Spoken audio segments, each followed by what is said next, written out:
All right, looks like I'm live. I don't often stream on days where I have a gig because I'm usually getting music ready and I have to pack and just generally get ready for gigs. But this time I have a gig today and another one tomorrow.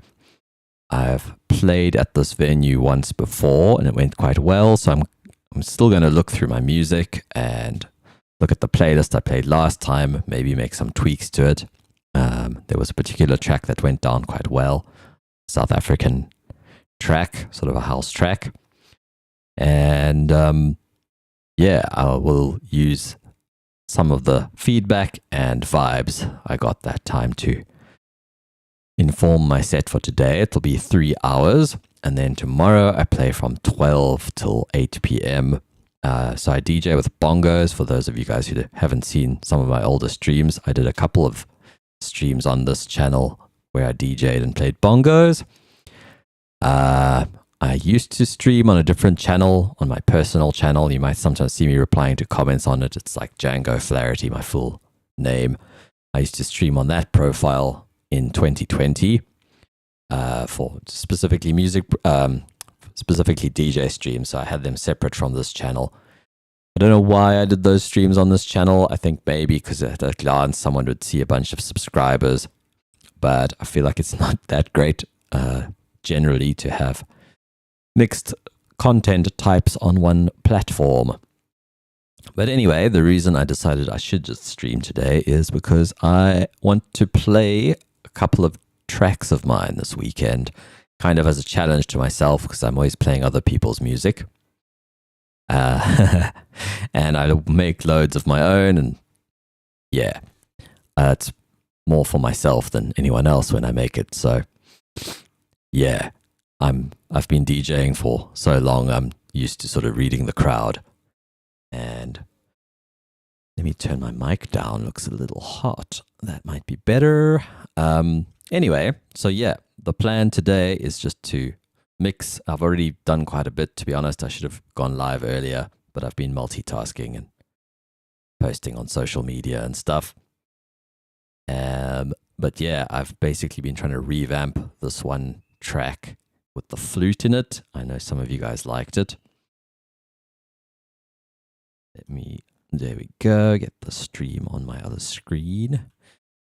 So yeah, this is the track in question. It's a bit longer than when you last heard it on stream. Also, I'm working on my speakers, so I'll mute my mic a fair bit while I work.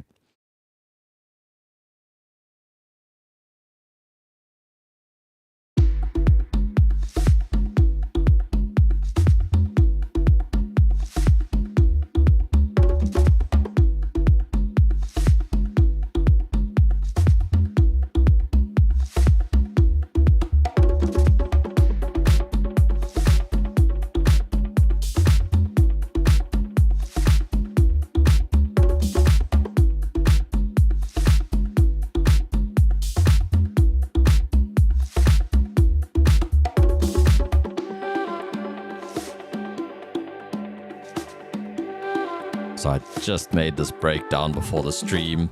It had just been the beat and the flute.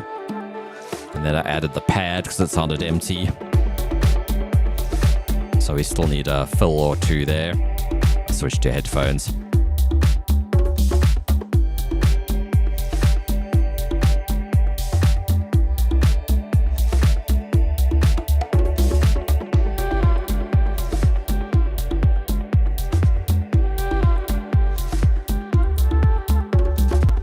Also, you can see I pulled in a reference track to I was referencing the mix and then also the arrangement.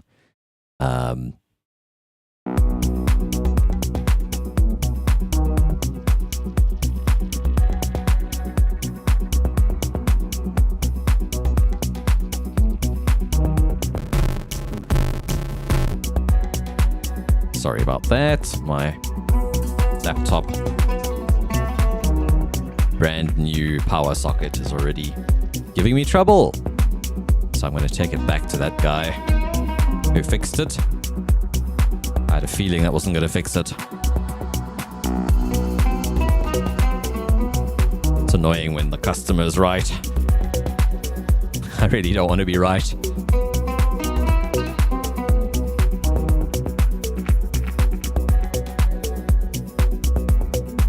So anyway, there was a particular thing that this informed, which was my track was not hitting me in the chest the same way, and I ended up adding Nova.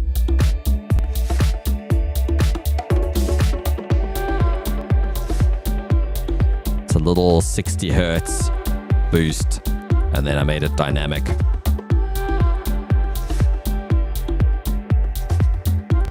It looks like a lot, but the scaling is quite minimal. So it's a 3 dB boost, but then it's also got some gain reduction happening. And I don't hear it as much on my headphones. I've just switched over. But certainly on my speakers, I felt it in my chest a bit more compared to the reference. So that was the one thing I did. Then I was experimenting with some sort of a disco-y energy on the drums. So I brought in a snare, laid it with a clap.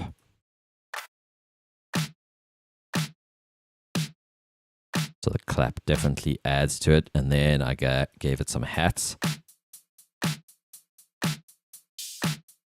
I hadn't actually heard it on the headphones yet. I would make the stereo width a bit narrower on there.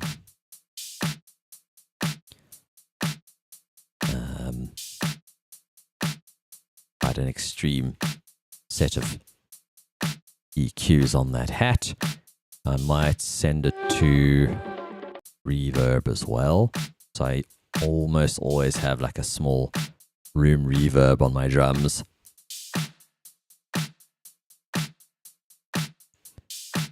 You don't want to wash things out too much. You just want to give it some space, especially for headphone listeners.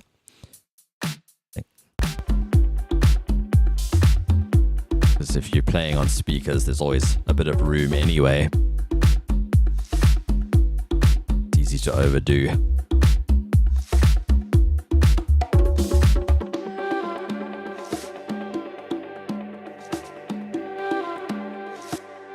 Okay, transitions. I'm just going to call this Disco Tops. It kind of sounds like a disco top loop.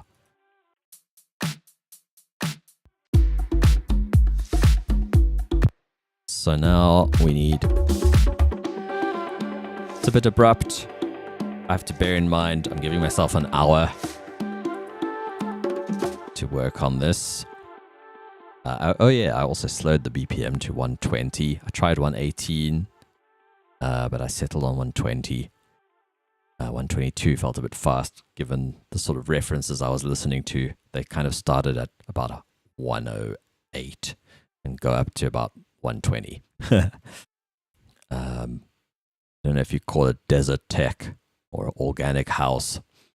Yeah, I'm not sure what you'd call it. So, transitions. I feel like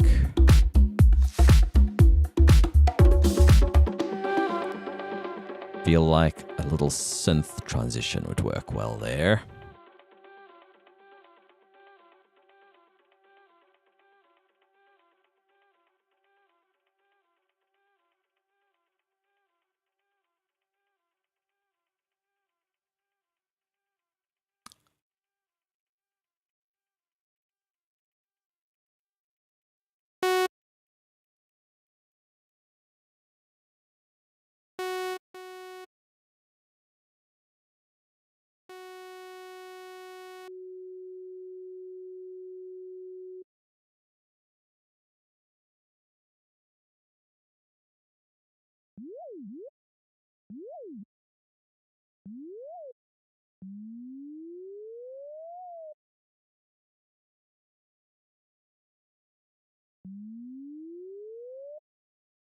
I should actually use an envelope.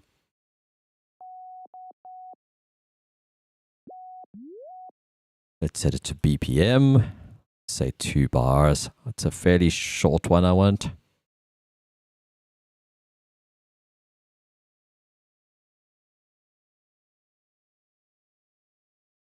I also hit that so I can see the whole thing. Do you think it's a 1 bar? Even 1.5.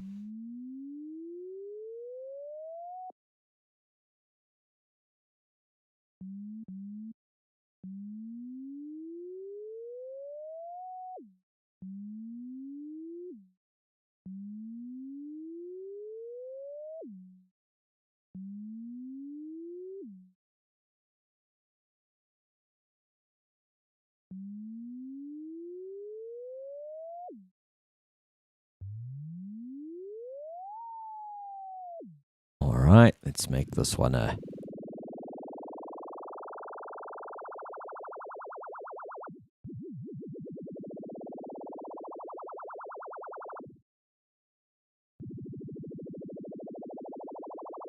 something like that. Nothing too crazy.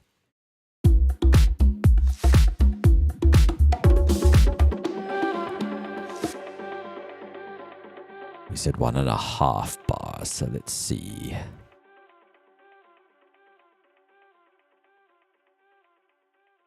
I believe this track's in G.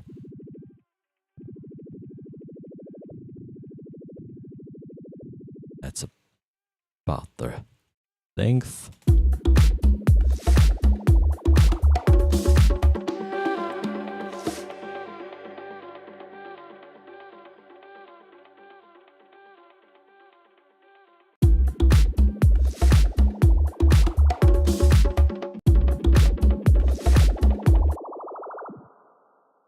Nice bit of reverb.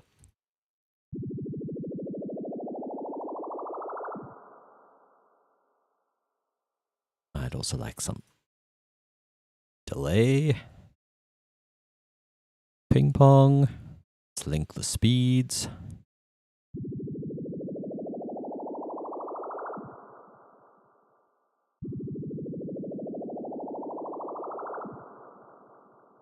Oh, there it is. I hear it. It's soft, but it's there.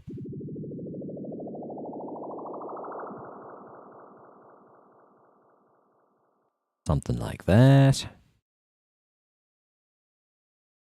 The one thing I'm not so keen on is that you can't narrow the width of your echo separate from the rest of your sound. But now with Serum 2 you can. I could move this to bus 1. Could make it all the way wet. We won't hear it until I send the oscillator. I'm going to send it. I'm going to send it here.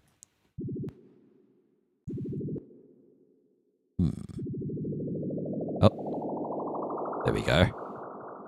So now you can hear it with bus 1. And then we can add a utility to bus 1. And narrow the width. Here we go.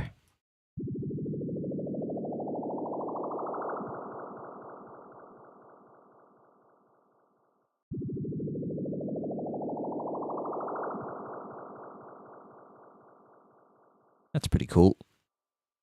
Don't actually mind with this sort of effect it being super wide. There's just times where I've wanted to be able to do that. I'm kind of just practicing. I'd also like this to fade in.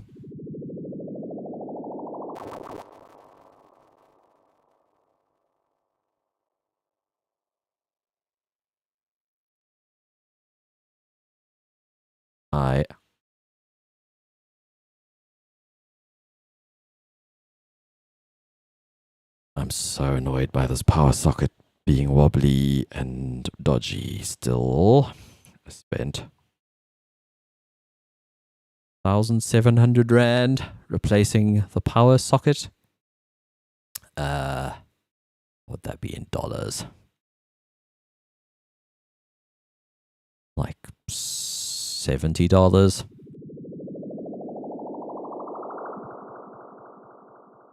Anyway.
Like I have a lot more stuff that I haven't heard before than I remember.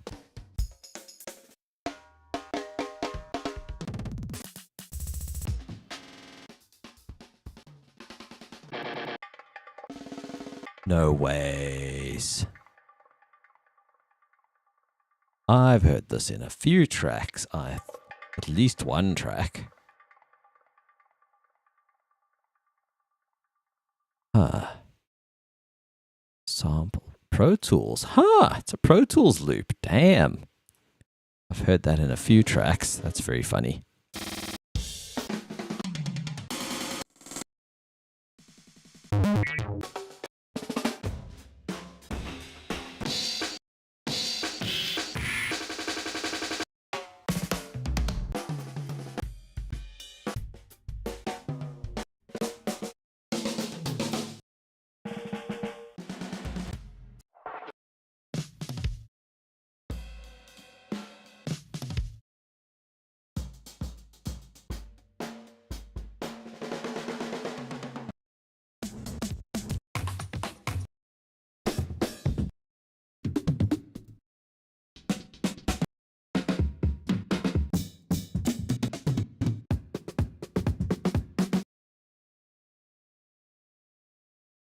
Man, Twitch seems to be really full of bots.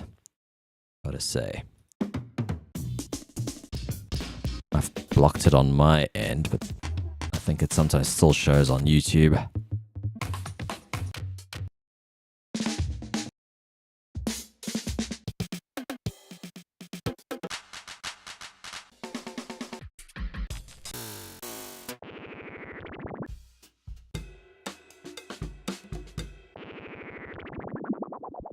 That's pretty cool. There.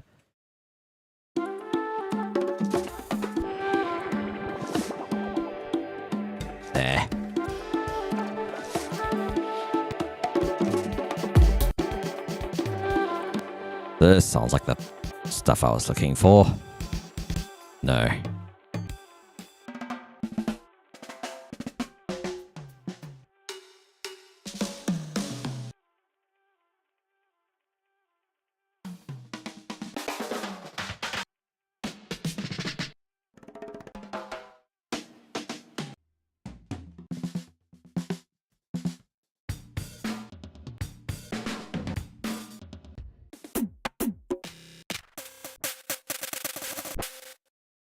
so interesting. I feel like I've got way more stuff than I remember.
Honestly, not the worst.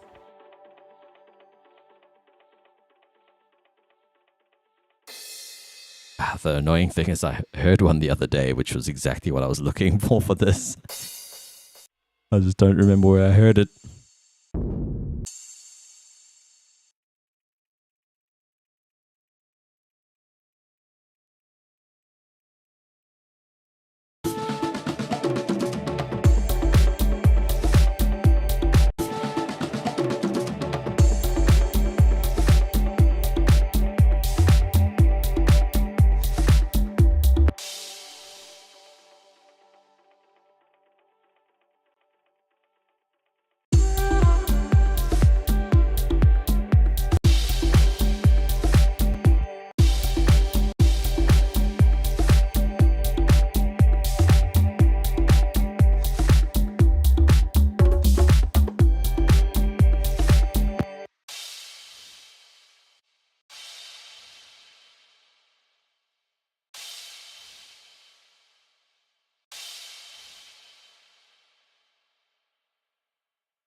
Nice long tail.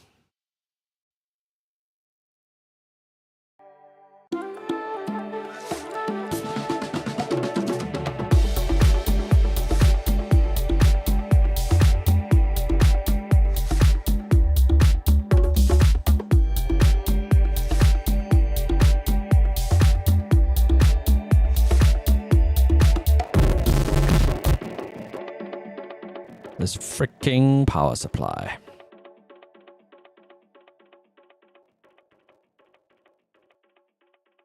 Luckily, this is not the laptop I take to gigs.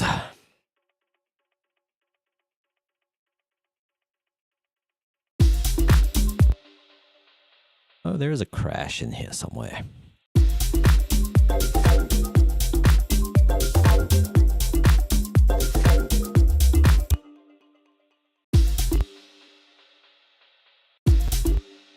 Now I'm just trying to find it.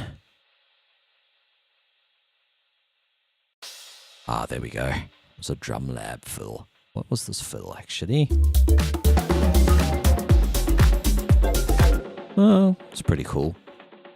Twill do. Hey, listen from the top.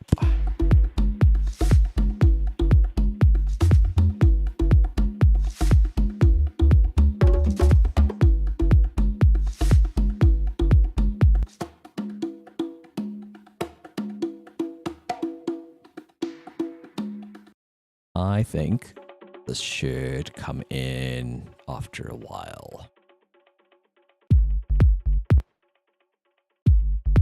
Wow, okay, it's very empty without that.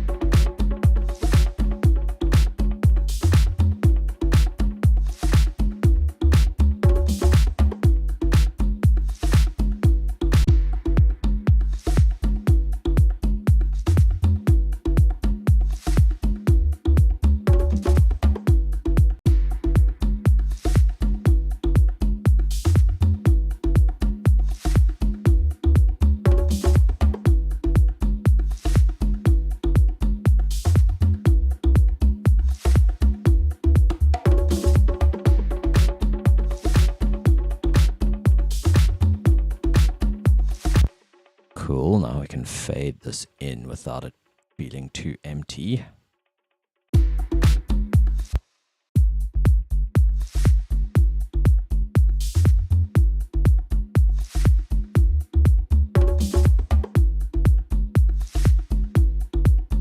Might want to add another melodic element for the intro.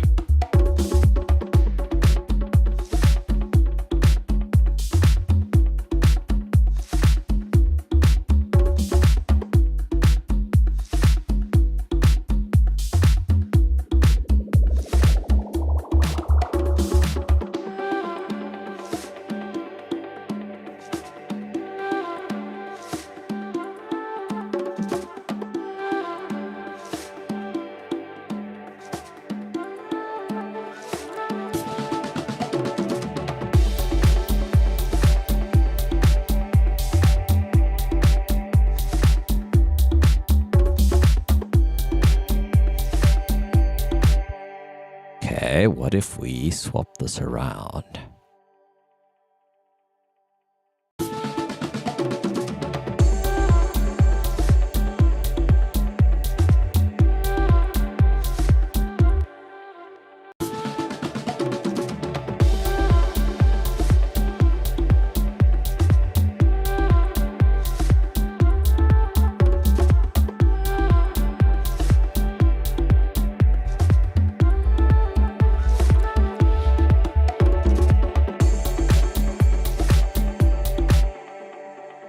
Maybe.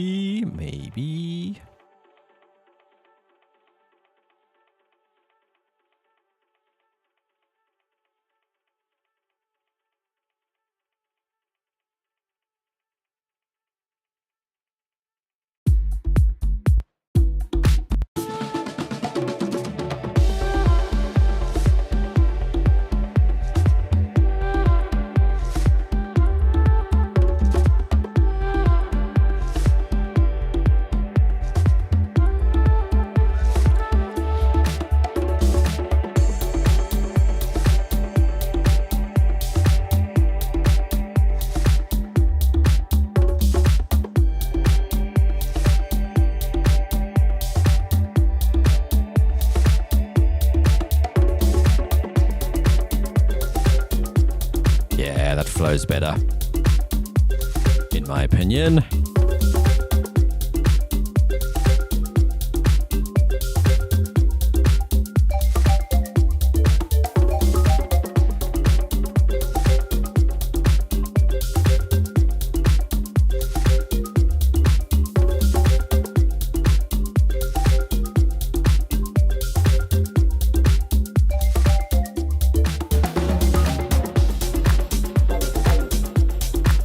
For reference, before I made this loop, I had tried this.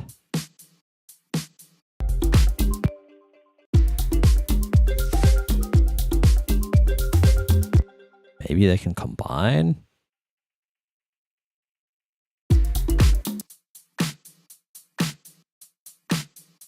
Before.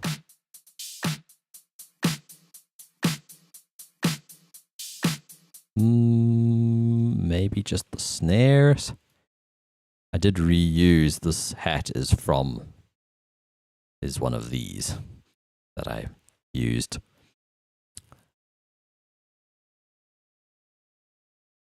Let's see.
Apologies, I unmuted the mic while my speakers were on.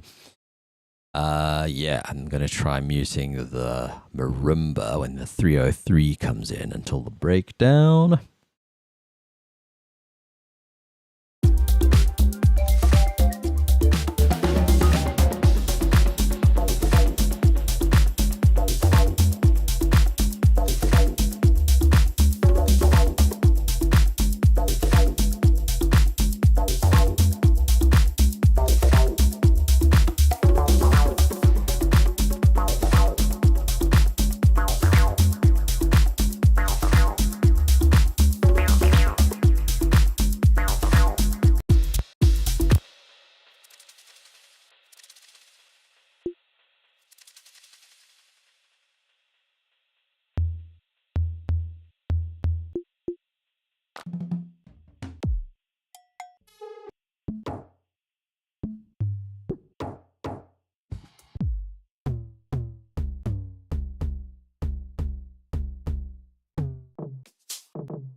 But yeah, you probably noticed if you heard the older version, I changed the bass a third time.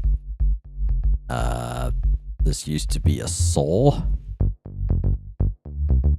And that was before I made a second bass sound. Didn't have that low, that second note though. It was just do, do, do, do. So I made it, changed the rhythm as well. Went back to this patch, changed it a bit. So it's got a bit of a decay on this. So it's not like a static sub. Got a bit more movement to it.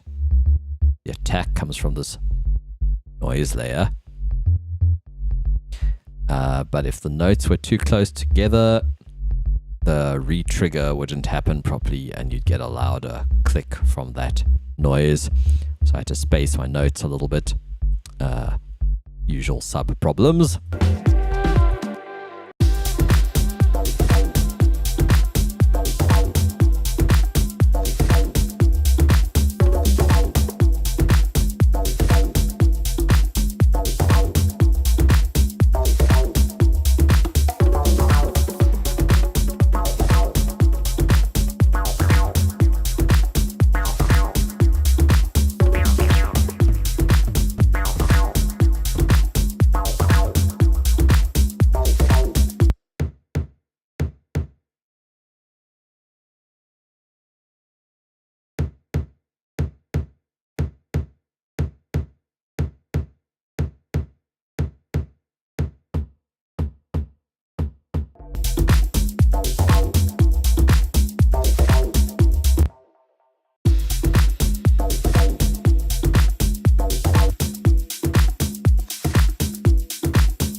I actually think the clean old 909 Tom is better.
Moving my gate over to this so that we can send MIDI whenever the gate opens.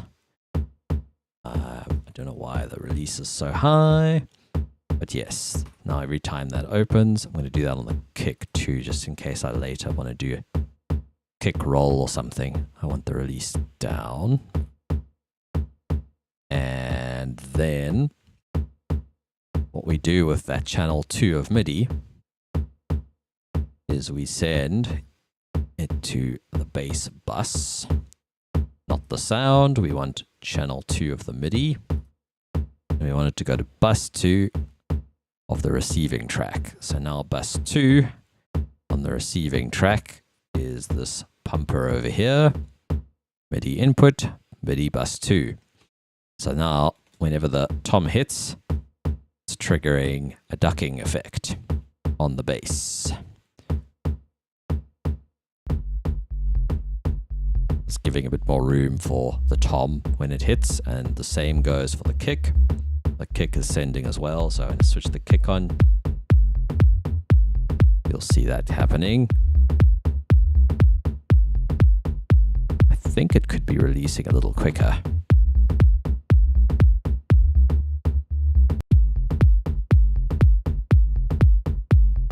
Kind of gives everything a bit of space.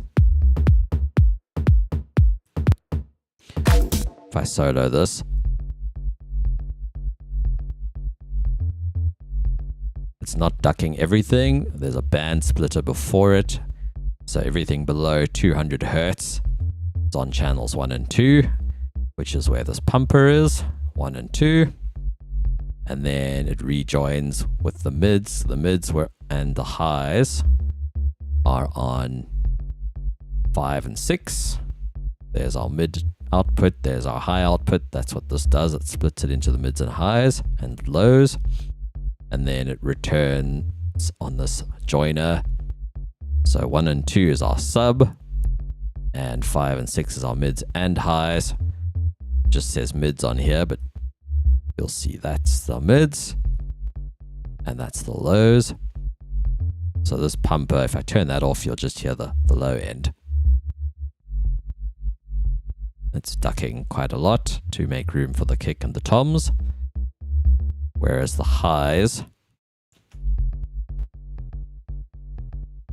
or the mids rather, they are still pumping, but they are pumping because of this guy.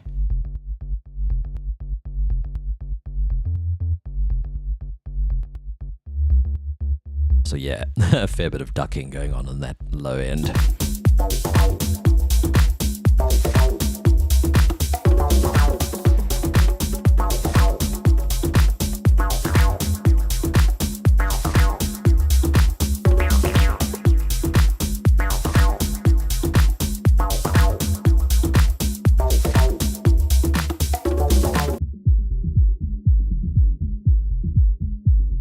Kind of don't want to hear too much low end colliding at once down there, which is why we do what we do.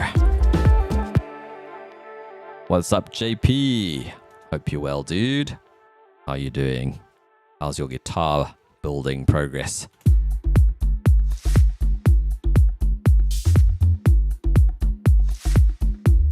Just gonna turn up my speakers and mute the mic. It's a tricky balance mixing. It's like I'll do that on my headphones. Now and then I'll hear stuff on the speakers that I need to change, but the fine tuning is always my headphones. But arranging, it's like you want to feel it, move around the room, and that's speakers.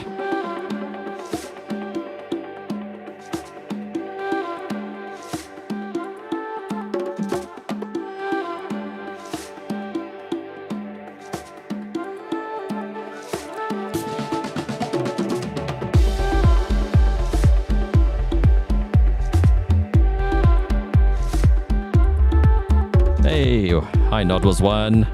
I'm very good, and you?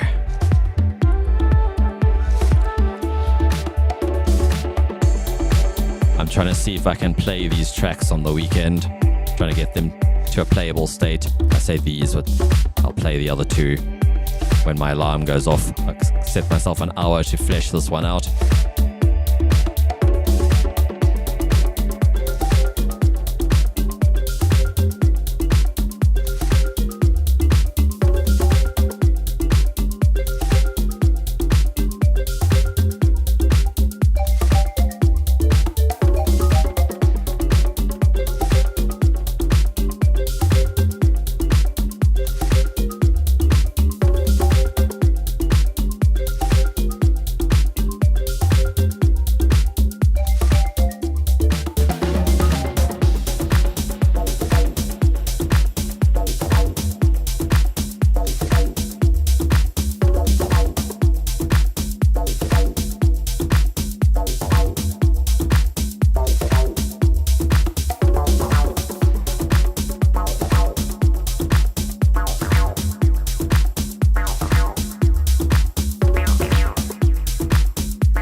Thanks, dude.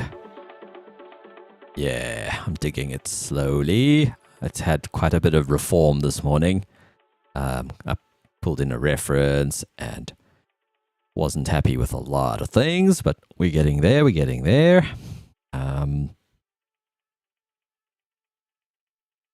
Guitar is nearly there. Hell yeah, dude. What are you up to this fine Friday? Oh, right, it's a holiday. But I mean, you probably work a bunch to stock shelves before the weekend. I've got a gig. I've got restaurant gigs this weekend, a 3-hour one this evening, and then the 12 till 8 p.m. one tomorrow, the 8-hour one. Good bongo practice. Trying to figure out a way that I can exercise at home. I find my desire and motivation and willpower goes down through the day. So if I start my day with it, that would be ideal. Trouble is I'm above somebody. So if I'm jumping around, he is going to wake up and he's a late riser. So I can't really do it in here. And then I have to go through another room to get outside where my brother sleeps. So I'm going to have to just do that. I think luckily he's generally up pretty early for college anyway. So I must just get outside, go into like the front yard or something, get some kind of a home workout done. Yeah, what got me thinking about that is just 8 hours of drumming tomorrow, 3 hours today. I've also been jamming a bit more with some musicians. There's like a jam night on a Wednesday night where I played the drum kit. And a lot of my stamina is not where it used to be. And it's upper body strength and it's like feet as well. So the practice of the drums is actually only part of it. It's also fitness.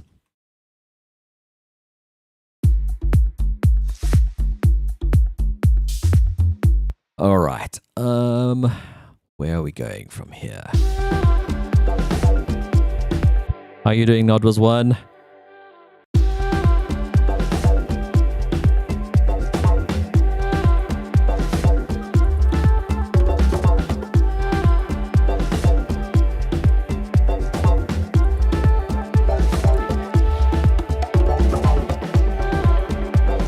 Turn the acoustic drums down.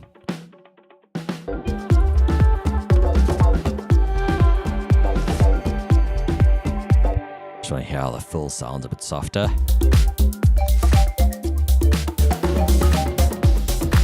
Yeah. Subtle, but it helps. I'm also not convinced about this guy. It does add some energy, okay.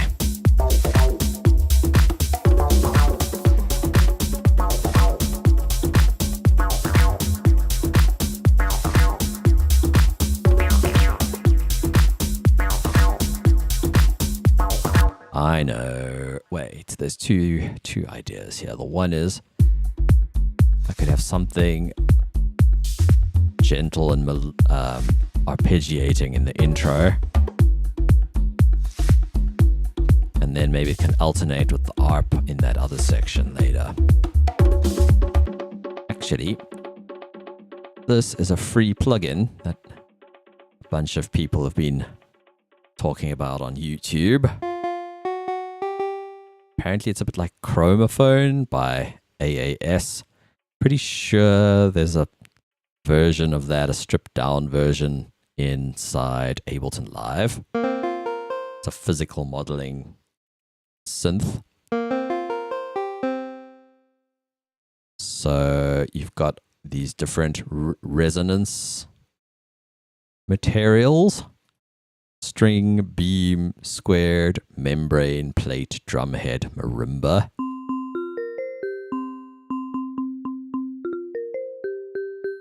I haven't actually played with the knobs before, so this is a first. I mean, we already have a marimba in the track. But it's interesting. That doesn't sound very stringy to me.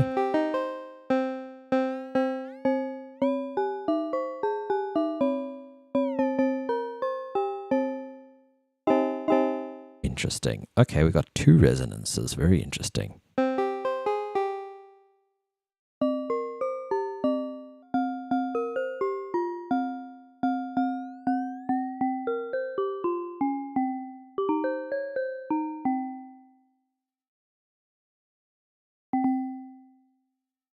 Not sure I want something real sounding because we already have the marimba. Ooh. I might want something synthy. I just want to... Interesting.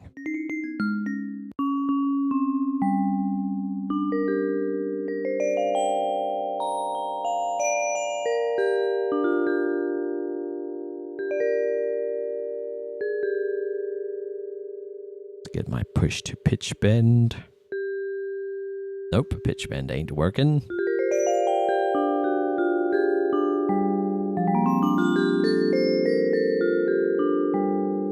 Very nice.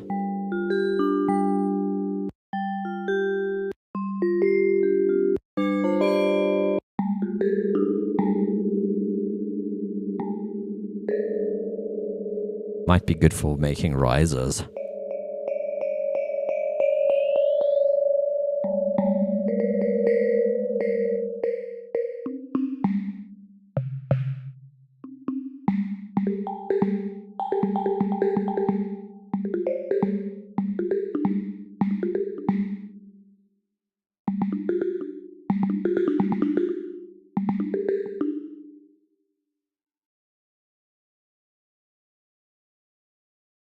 I think a synth is what I want for this, but nice to play around with that at some point.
Okay, let's see if I can execute what's in my head.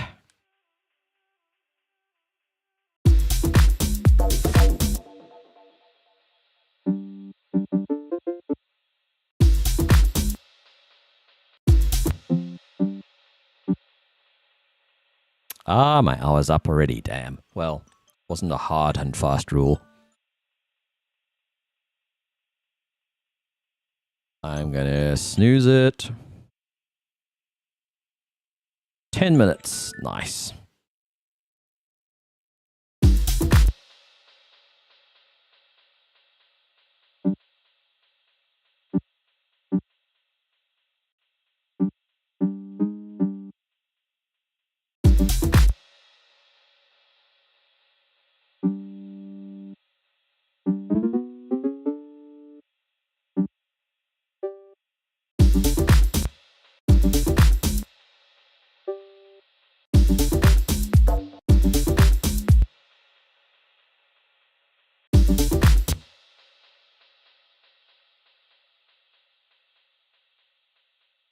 I'm trying to remember a shortcut.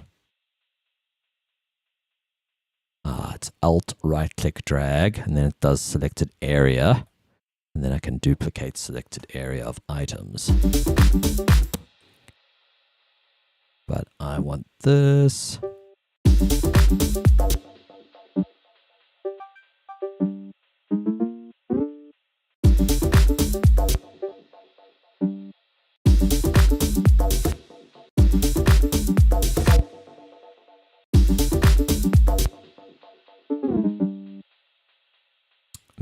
it's like a polyrhythm like that. I think that was actually what I played originally.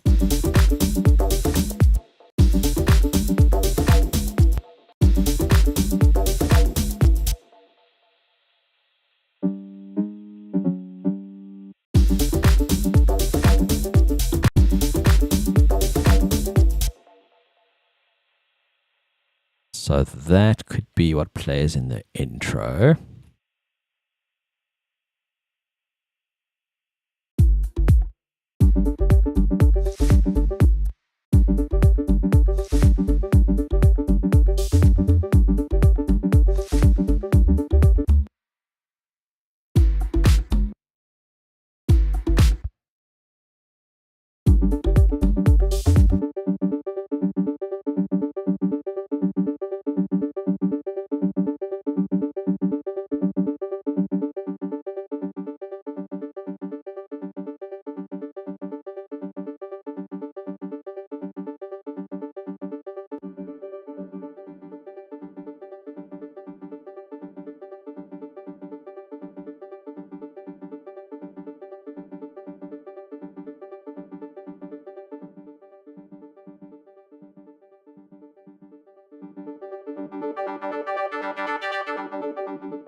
Might want to compress it so it doesn't get super loud when I open this.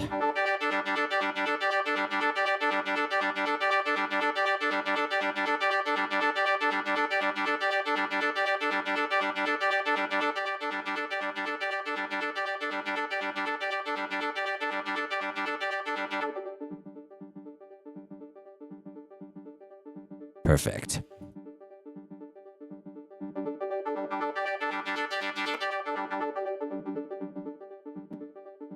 What one can also do instead of compressing it is create a macro. So when the macro opens the filter, can also turn down something. Could turn down this level, in fact. How do I edit that little thing? I don't know if you can. Seems like an oversight.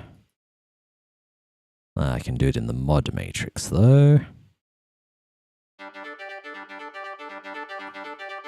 So now just keeps turning it down.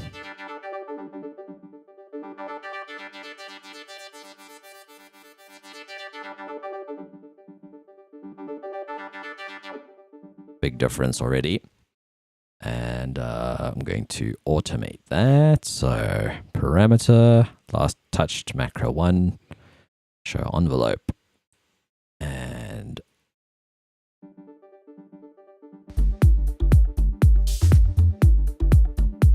needs to be more spaced out, but I'll get there.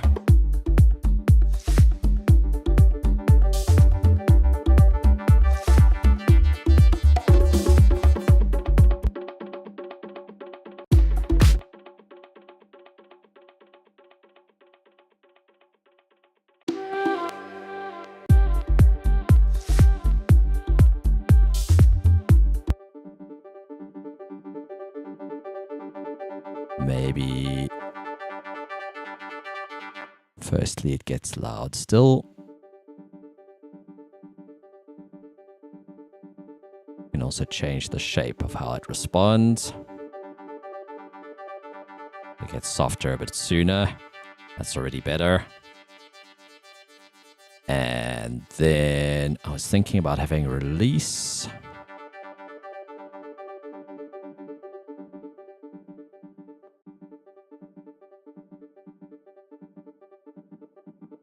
Or less release.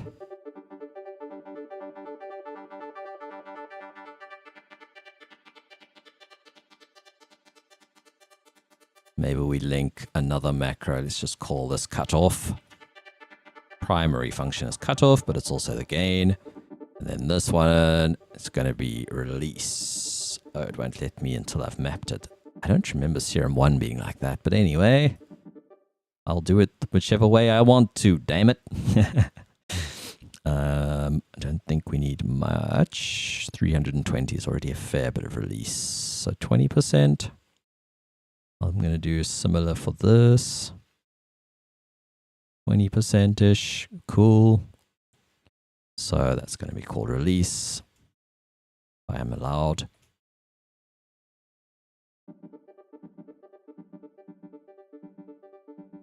Okay, it could actually be more.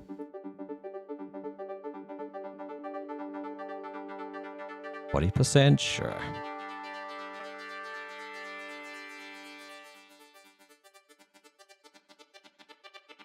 Cool.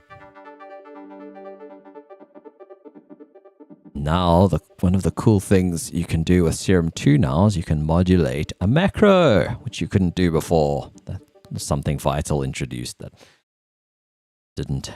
Serum didn't have. So yeah, all the things I've done so far you could have done in Vital, which is free. So I've set that to free running, but maybe I want this over like 8 bars. Like that. That's slowly opening every 8 bars.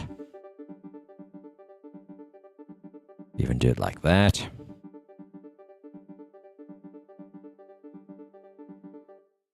Didn't really hear it there.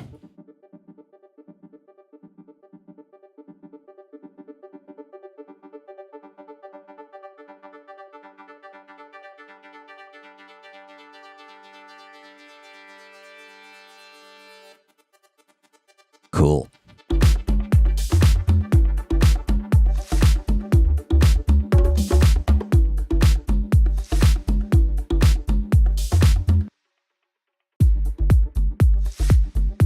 Might also put some gentle ducking on it like I have on my bass.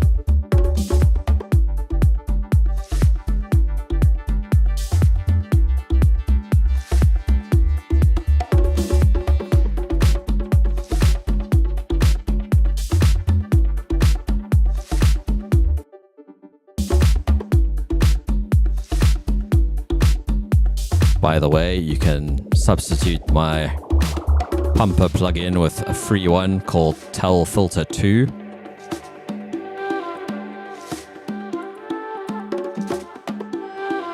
You basically set it to volume, you move the volume up to the top, and then it's currently a bar long, but if you go to 16 now it's an 8th note.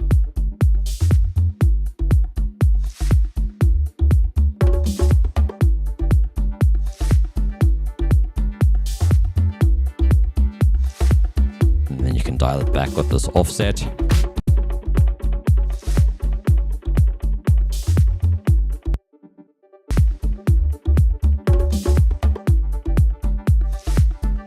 Free plugins for the win.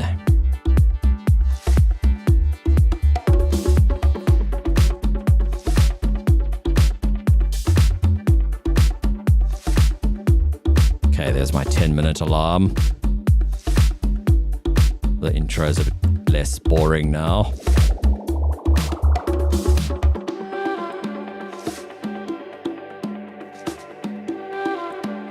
It's kind of like an arpeggio. I called it one.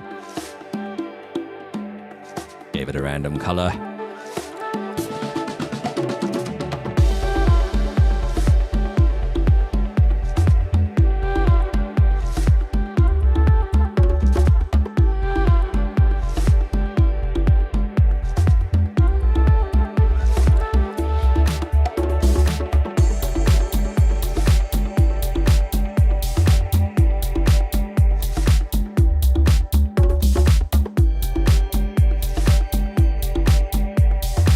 I'm viewing that arpeggiator and the ARP, the bow bow thing, seeing them at once, so I can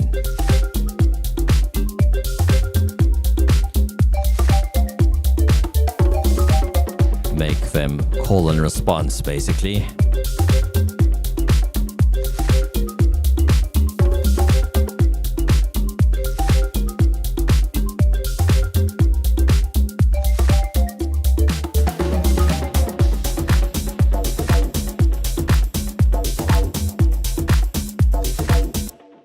Don't really hear it though.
I'm going to turn it up rather and then just turn it down in the intro.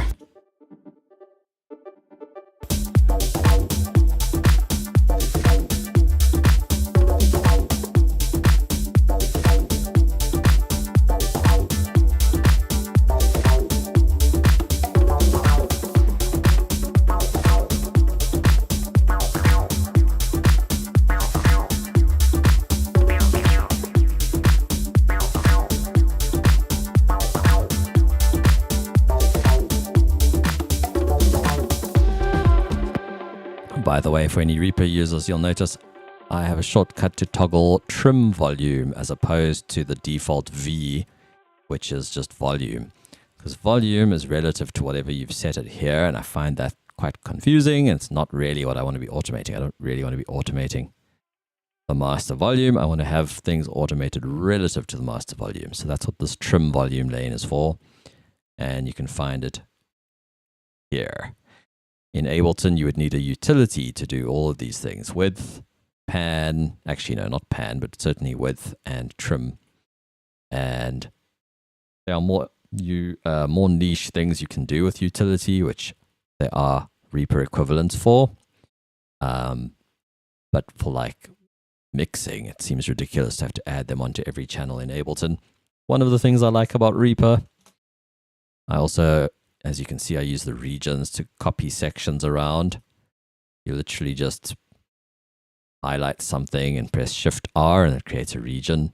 And then when you move that around, like now I'd be adding a bunch of space in the middle of the track. It's very handy for arranging. Something else that I would struggle with in Reaper, in Ableton. Yeah, let's turn this down.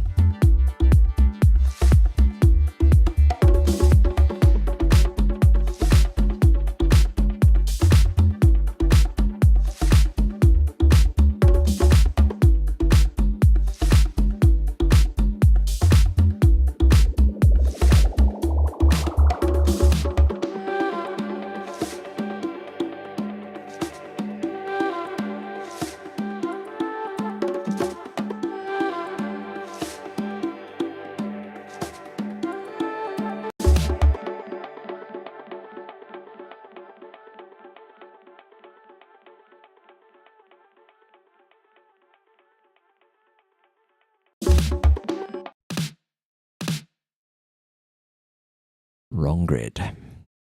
Go.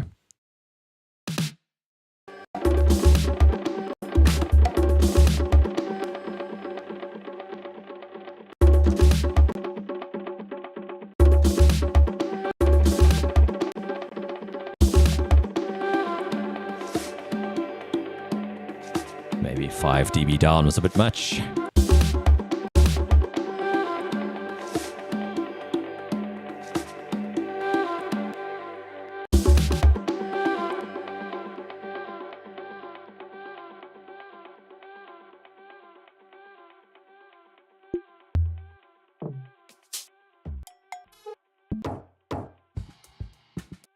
This one doesn't My house folder doesn't really have acoustic toms, which is what I'm looking for.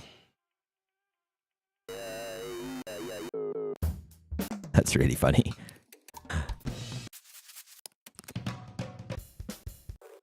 So much stuff came up that isn't a tom.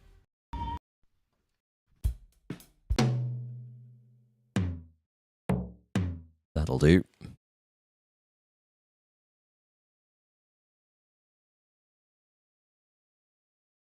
Turn him way down. There we go. We made a fill.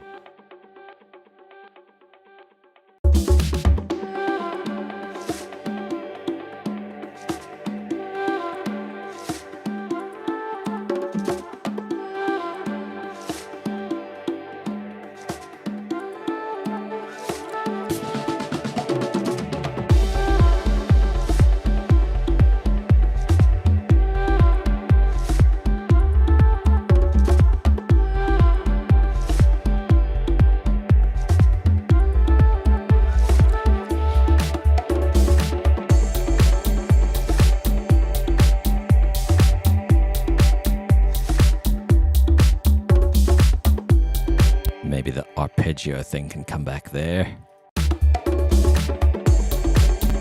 Also a fill.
Maybe we make a variation of it for this section.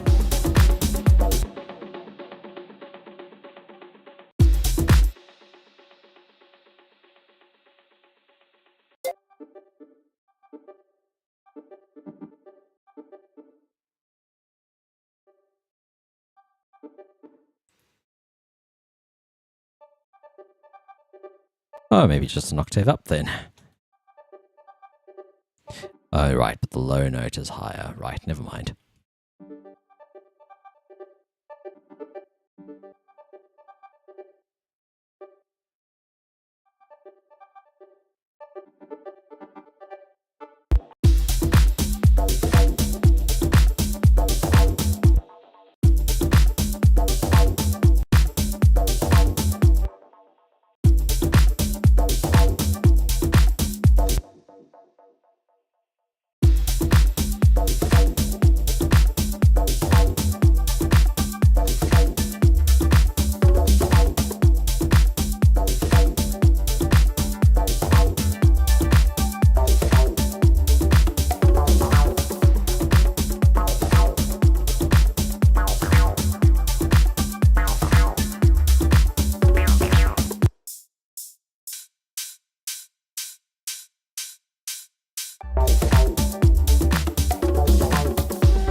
Prelude, the synth version of the marimbas. They're layered together, and then the one fades out.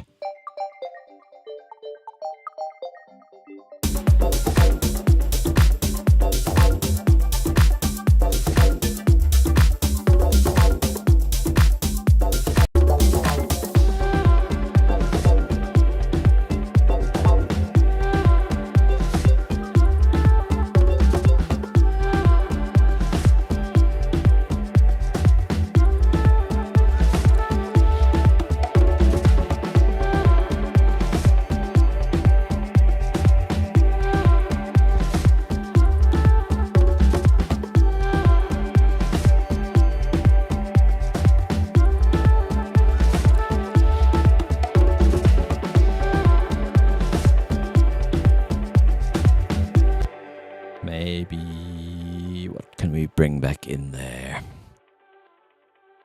Maybe some open hats.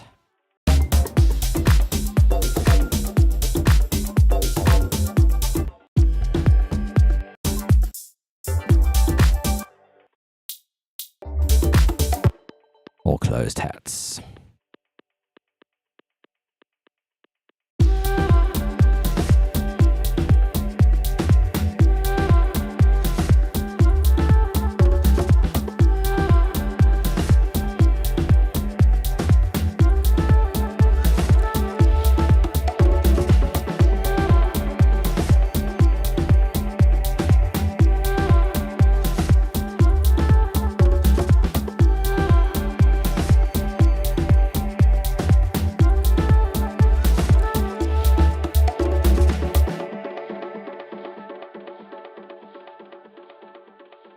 Alright, how are we going to mix out?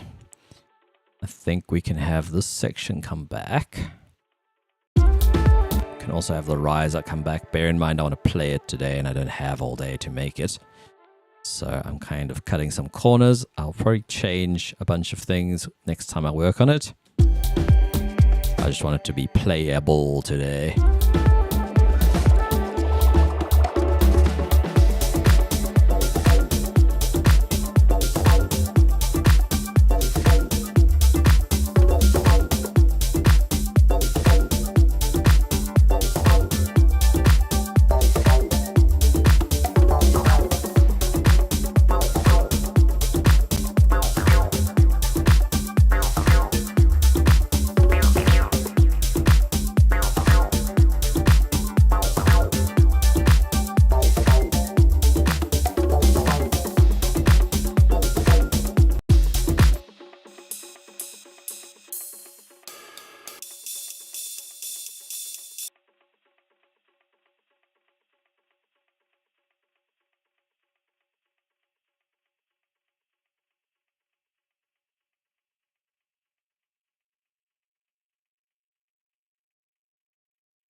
think that riser could be louder.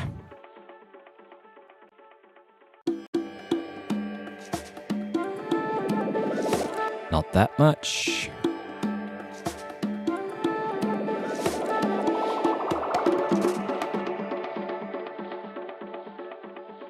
All right. Now, what I'd like to do, if there's loads of delays, I'm going to show the master track. And I'm going to get the trim volume. I'm going to fade it out a bit earlier.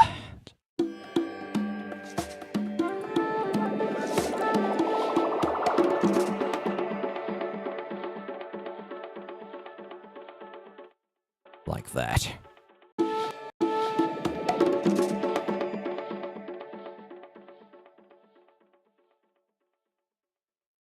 That would be the end of the track, maybe an extra bar. And then a marker called equals end. So when you render, it uses the start and end, the equals start and equals end markers if you have entire project selected. So you'll see length is 5 minutes 44, even though my reference track goes way longer in the project. If I didn't have this end marker, and I hit render, you'll see the time is 10 minutes.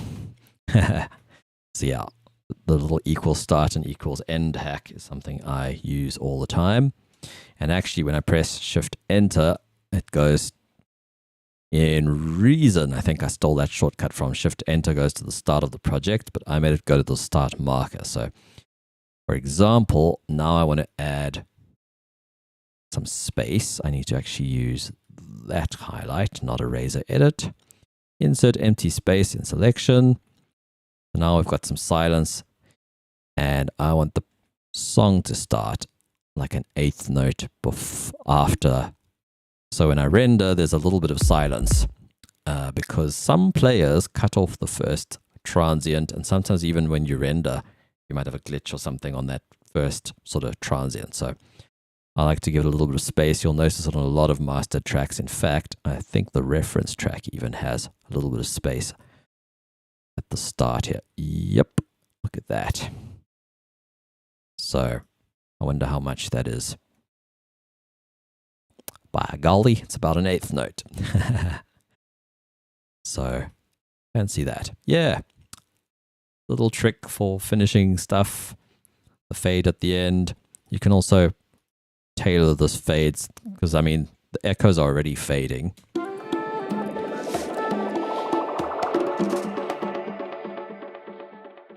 So sometimes I might do it like that. And that might feel a bit more natural. Just delete that last one. So yeah, I'm happy with that. By the way, because the reference track doesn't go to the master, it means even though the master's faded out, I can still solo the reference track and hear it even when the master's been faded out. Also, the master, I mean, even if it bypasses the master, it still goes through the monitoring chain. So and I can hear it unadulterated and compare them. That's like their full level, because I've sort of got a master processing on this track already. On my song, not the reference, obviously. The reference has no effects on it. And it means I can do stuff like compare the low end. They're quite different. But the one thing I did do was I had that 60 hertz bump that I added because it felt more chesty, the reference. And then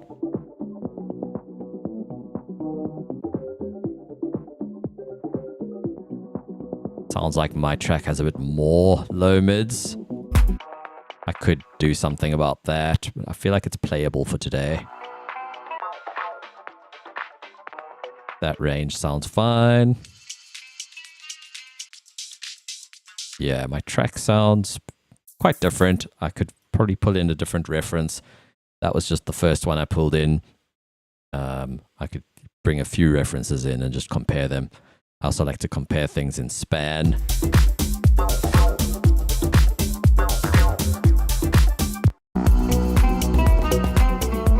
So this track has less treble, but it actually sounds clearer. So I could probably work on my highs a bit. Although a lot of references I've looked at do have the highs up where mine are.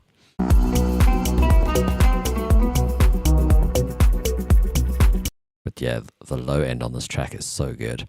Mine is not there, but I think it's its own thing. Yeah, it's always good to reference and just figure things out. Also, I use the loudness meter, Uilleann loudness meter, to sort of check things out.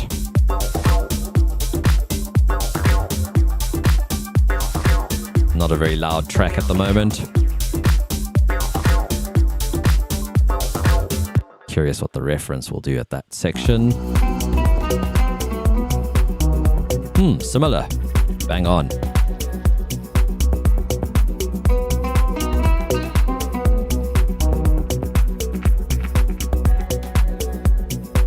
Cool. So we're pretty much matching our reference in terms of loudness. I also sometimes look at the scope.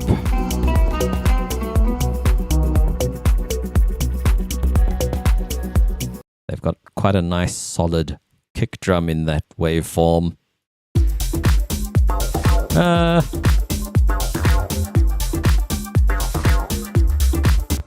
Mine is not the same. It's not bad though. I think it's fine. Some people get really anal with how things look, and looking is not the whole story. Got to check how things sound. That is ultimately the most important thing. Does it sound right to you? How am I doing? Hey man, I'm good, thanks. How are you doing?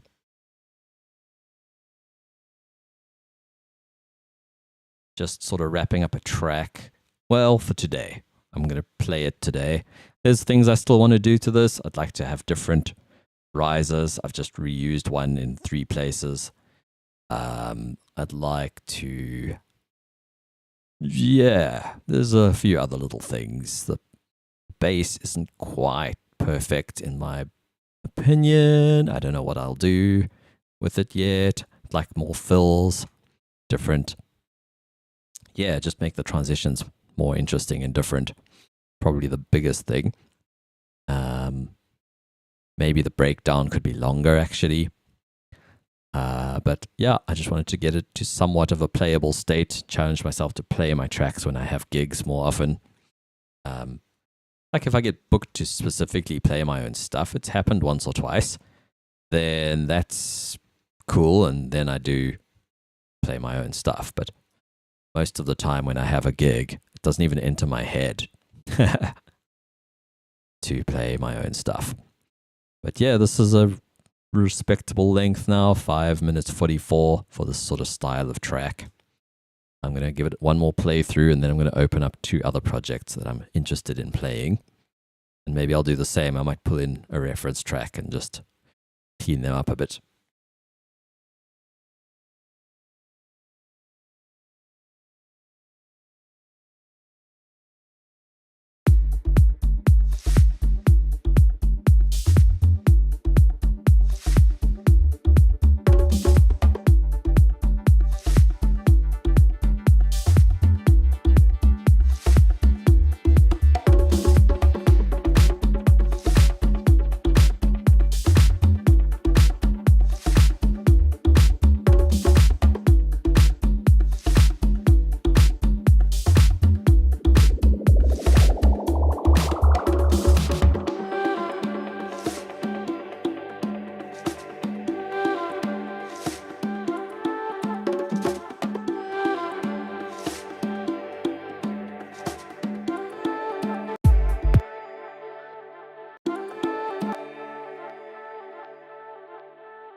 Cool, I call that playable.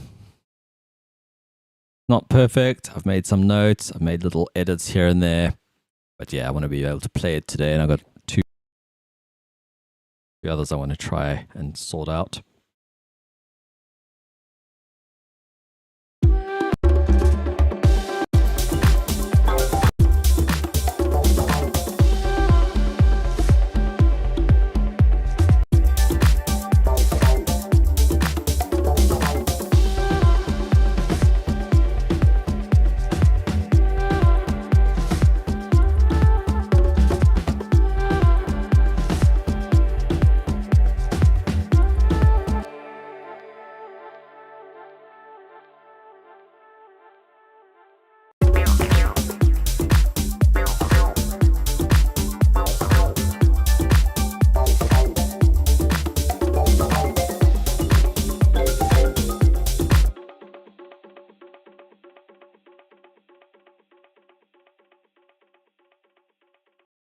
Cool, those were subtle but useful changes I made during the playback there.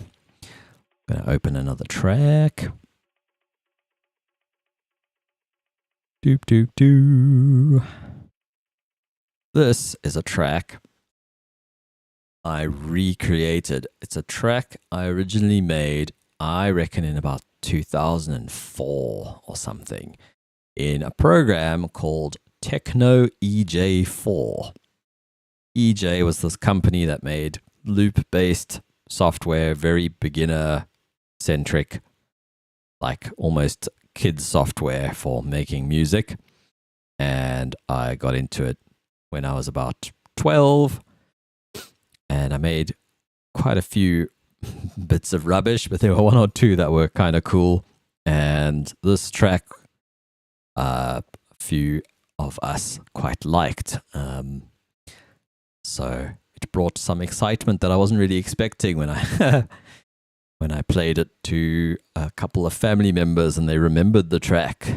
So it wasn't just me that I liked it. So yeah, I'm kind of happy. I've managed to I recorded out some of the samples from the old music program a few years ago already. Actually, I had this on my mind, but I only got to it recently. So this is kind of my recreation. So I'll actually just play you the old version I made in that EJ software. Let me mute my mic.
So you get the idea. It was a loop-based program.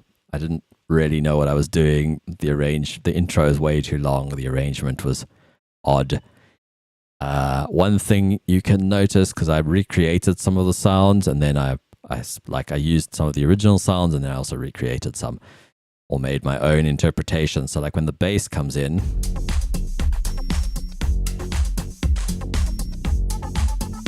if you listen very carefully, you'll hear this do do do do do do do do do do do.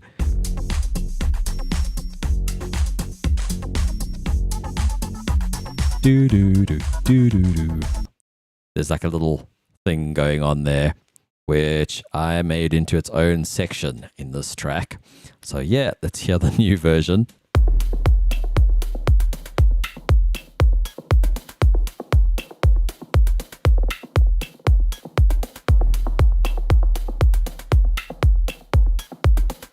Managed to keep that boom, that like 808 sine wavy boom in the intro.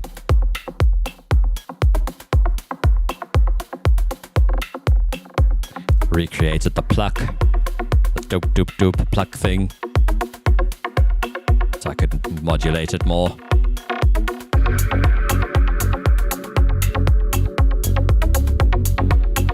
And I turn down.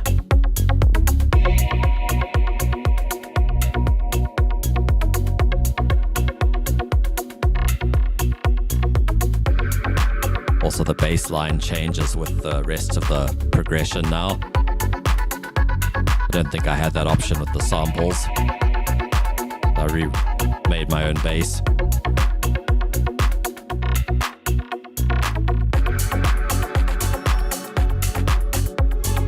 Oh yeah, I never played the string part, it was in the breakdown.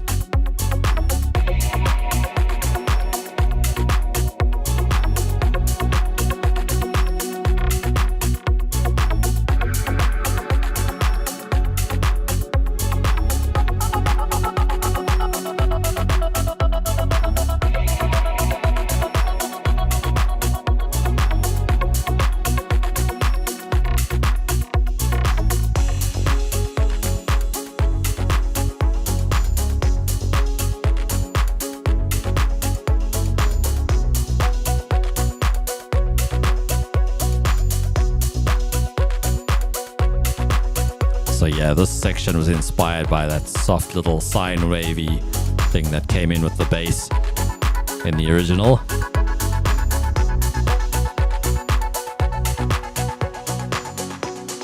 So that effect is what my other track transition needs. And it's actually a rack that I made in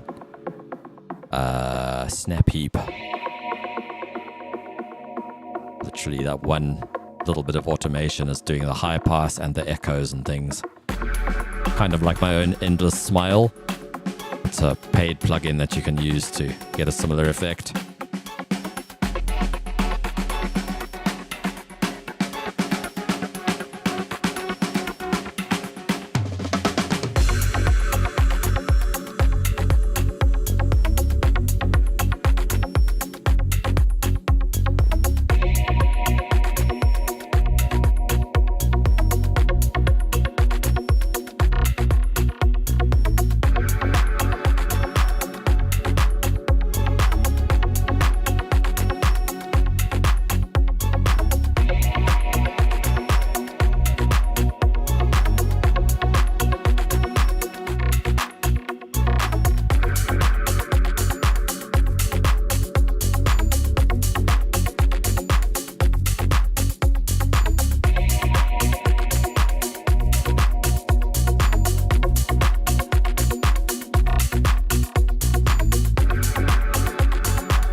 I actually don't know that this needed all that much. I've made like 3 little tweaks.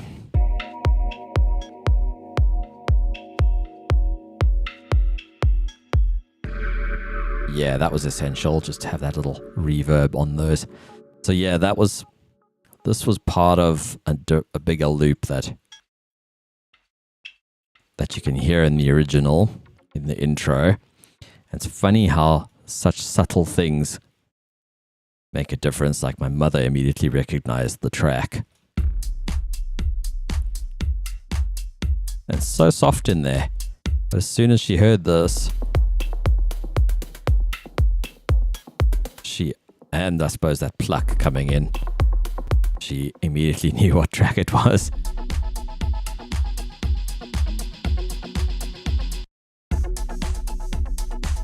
Also, that like hat loop, I think it had a clap in it. Kind of used my own clap, and then my brother actually, because he also did a version of this. So he made this his own hat loop. Sounded like that. Quite close to the old one. And then I just made Serum Effects like auto wah kind of effect on it. And then something else I did. There's this loop. Where is it now? No, not that. Not that. This.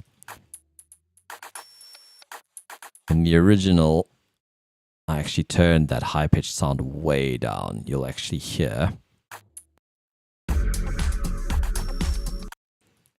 This is a huge notch at 5.5K. If I turn that off, it's like way louder than the whole track. And it's funny because it's like everything else for how old I was and inexperienced and whatever speakers I was using. Like the mix is actually not bad except for that one thing. Like the low end is, I don't know how that program achieved it, but for whatever reason, the low end sounded pretty good, especially for its time. But yeah, it's been good fun recreating. Oh, right. So my point had actually been, I used the loop and with a generous notch there for that sound. But I also had my own version of it that I had made.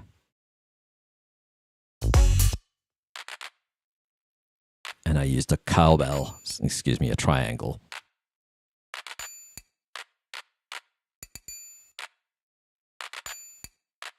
I actually had that before because my brother had extracted some more samples from the original.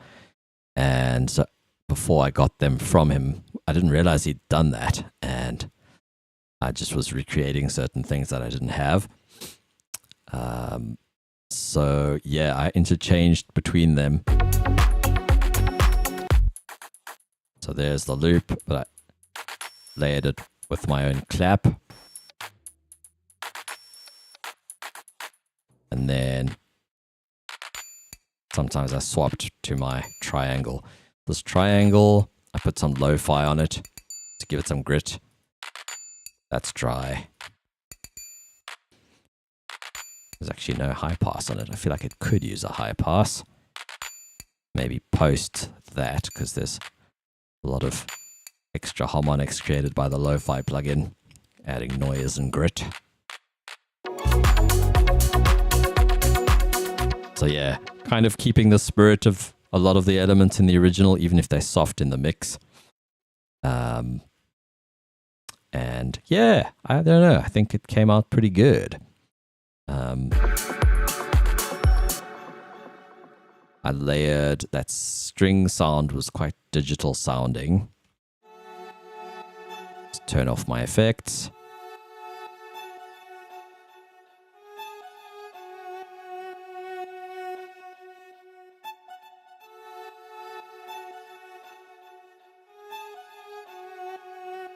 Still, oh, there's here.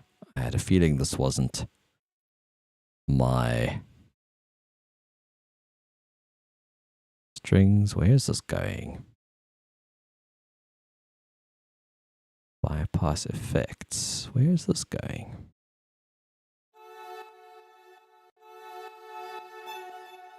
It's not going where I think it's going. Is there a delay on here? No.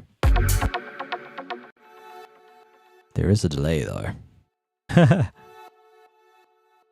And I'm not sure where it is. Is it that? Nope.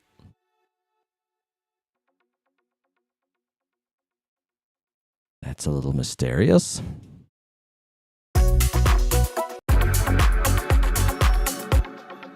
Anyway, it sounded quite digital, so I layered.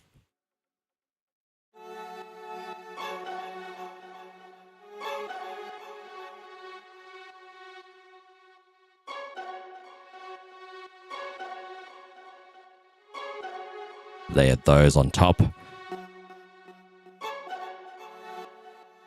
I think it fills it out a little bit. I feel like they could be high passed a little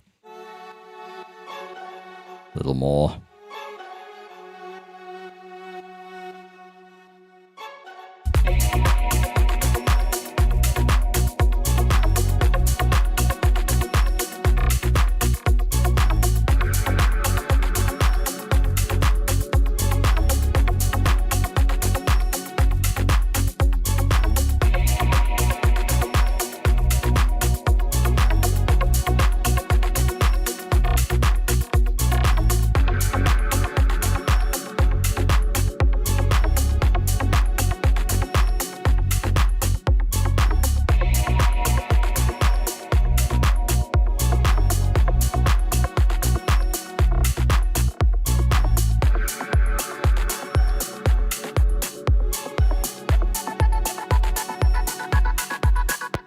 Oh, something else that's funny about this track is the original samples in the original program were all 140 BPM and A minor. And when you changed the tempo in the program, it pitched all the samples. So this is actually not in any key. It's like I found the closest one, but it's actually not perfect. It's 3 semitones down was like the closest pitch I could find to my original, just so I could play stuff in key. It's kind of important. So yeah, I'm happy with this track. It was a few little tweaks here and there. So we've got 2 tracks I can play today. I reckon I must try and play this one and the other one that we worked on most of the stream. There's a third one I want to play today or this weekend. I don't want to pin myself down to one gig. This is a track I made with my 7-year-old brother, Keto. Actually, he was 2023. I think he would have been 5 or 6 when we started this track, and it started off, he wanted to take my condenser mic outside and record birds, which it's not really designed for. And so I had to take my laptop and my interface and mic outside. And I humored him because that's like, I get that excitement too, you know, when you're getting into audio. Was all that stuff missing? Sorry, what did it say? Just want to reload it and see what it said. And also, I needed to distract him for his parents for a while. Okay, those 2 I'm used to being missing. The following effects were in the project but not available. Why is the gate missing? M frequency shifter, M freeform phase. You know what? These are VST1, not VST3. That's what's happened here. I don't think Kilohertz installs the VST2s by default anymore. M freak shifter I should have. Well, I could copy the VST VST2s of kilohertz off an old computer. Let's see. I think we could possibly replace the kilohertz stuff. I almost should have taken a screenshot of that message just to see what tracks things are on. So here, mFreq Shifter, I used this quite a bit.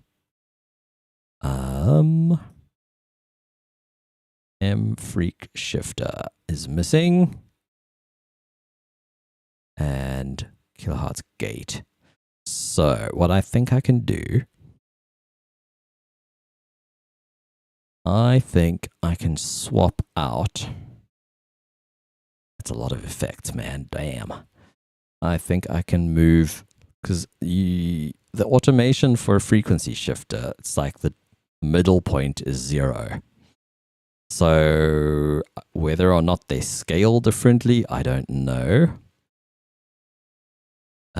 We're about to find out, because I'm going to modulate this. Oh boy, where did it put it? Gosh, are there two? So wait, this is the frequency, then there was a delay. mFreq Shifter is its own unique thing. Do I have any Mulder plugins on the system? I don't. Oops, I misspelled.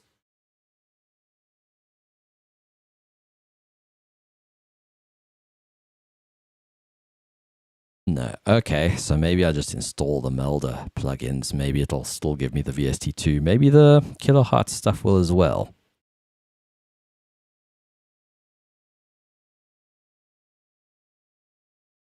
Maybe I just unchecked it when I was installing stuff. I think there's an update for me on the kilohertz side anyway. We haven't even played the song. Sorry about that. So, settings. Ha! VST2. Choose an installation path. Okay, so this is salvageable so far. I was worried that kilohertz didn't give you VST2 anymore. A lot of plugins don't anymore. It was clearly an error on my part to use the VST2s, because you can see I had the VST3s as well. But errors happen.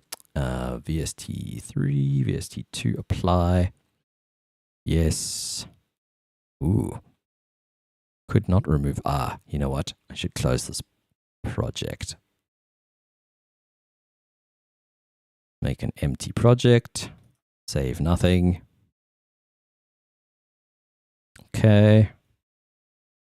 Let's see if I can. Potential issues. Missing VST. All right, let's just see if I can click update. Let's just close Reaper. Update. And sorry about this, but this is the producer life. I'm going to get the Mulder bundle.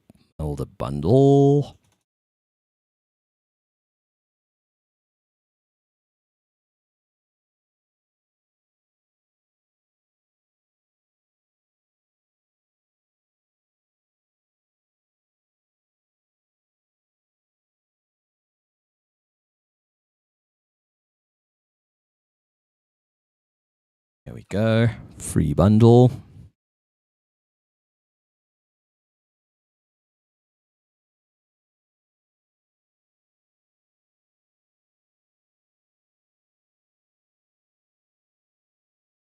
I'm already subscribed, I think.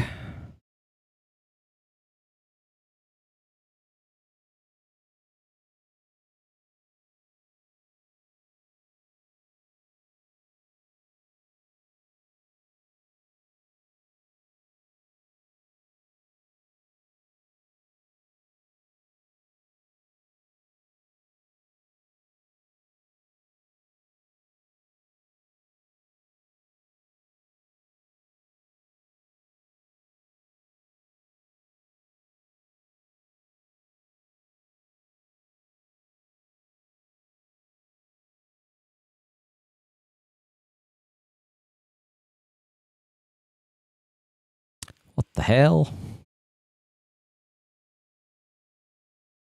Aha.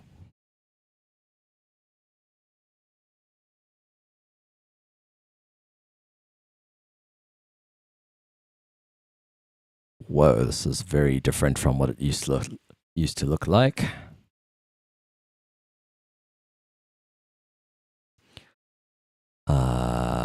Geez. So am I just selecting all the free ones? If I add other stuff, yeah, it's unticked. I don't know if I want all of them. Can I untick a few? I don't know what I've heard about MAGC. I think it's quite useful. I might be mistaking it for something else. Auto pitch, band pass. Don't know if I need that. Very cool new UI they have here. Ooh, Mbit Fun, I'll try that. Don't know what that is. Don't know what a lot of these things are.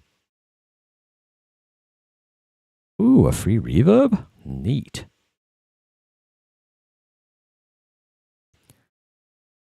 I've got enough. Wow, a free convolution. Might try their delay because I'm working on a video about free plugins. Actually, I should have this too. Even that. Just want to show what can be done with free plugins nowadays. One of these days, I'm going to do a video about that. Noise generator, that's quite useful sometimes. Used it before. Loudness analyzer, neat.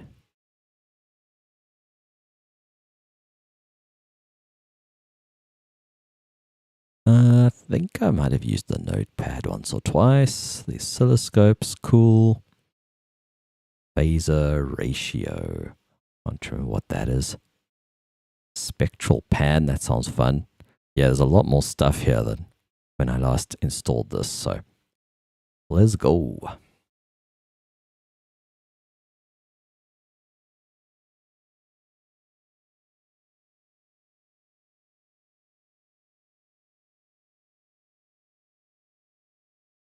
Now, let's see. It's not asking me where to put things, which is a bit disconcerting.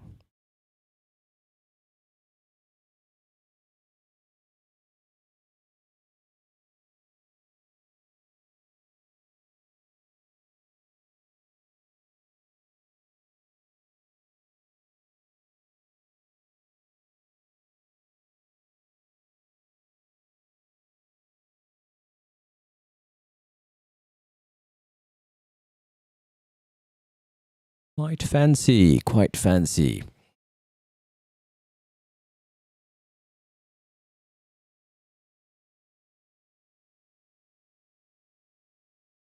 There we go. Frequency shifter. That was a multi-band one. Damn. Is the regular one still here? Flanger. There we go. Frequency shifter. Cool. That's the one I need. How's this stuff going? Yeah, I pay for... Let's just see. Is it happy? I don't know. But it looks like it's updated. Yeah, pay the monthly subscription for the kilohertz stuff because I love it.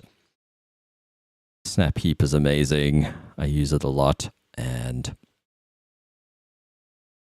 what are the other ones I use often? I sometimes use the tape stop, the transient shaper, the kilohertz transient shaper, super useful. I do dig phase plant. I don't always use it for whatever reason. But it is really cool.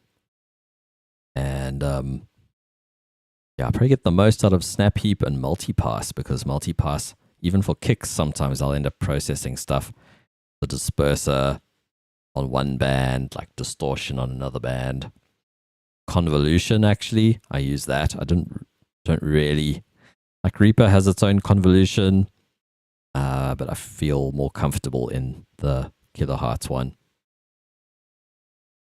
but yeah, this is nuts what's available for free. Sure. Okay, we are almost done. We can get back to work.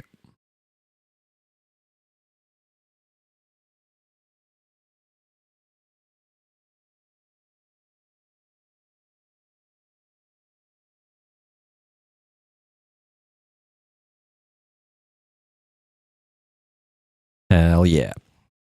I don't know if that did the VST2s though.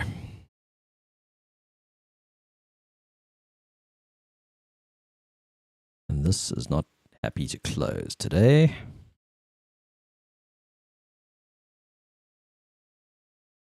it frozen? I think it may have frozen.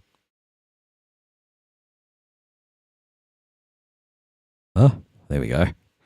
I'm lost. Anyway, let's see. I just want to see if if Melda installed VST2s.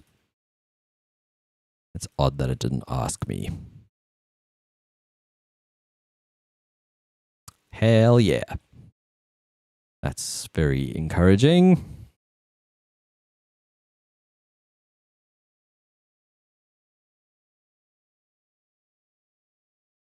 Reaper scanning.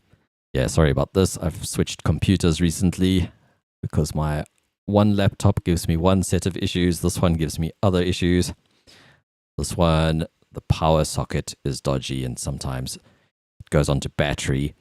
And because it has a beefy GPU, when the power goes off, if you're playing a game, the game sometimes crashes. If I'm doing like a SEM separation or something, or like, yeah, any AI type workflow, those programs just straight up crash or the whole machine just switches off.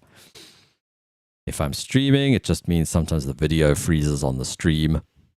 So it's a bummer, but it is okay. Wow, that's much better. Those are the two plugins I was expecting to be missing. And they're not a train smash. I'm just going to remove them. And let's have a listen to this and see what it needs. Like I said, I was recording him at 5-ish or 6 years old. He wanted to record the birds, but then he was hearing himself on the headphones for the first time. So he was just being silly with the headphones on. He's like, I can hear myself. Oh, and then the percussion was actually him drumming on a washing machine. I did a little bit of quantizing on him, but it was like pretty much as he played it, which was really cool. And then he played guitar. It was terribly out of key, but I somehow made it work. I spaced it out.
It's a bit dark, this section. I don't know if I want to change that. Dark as in moody.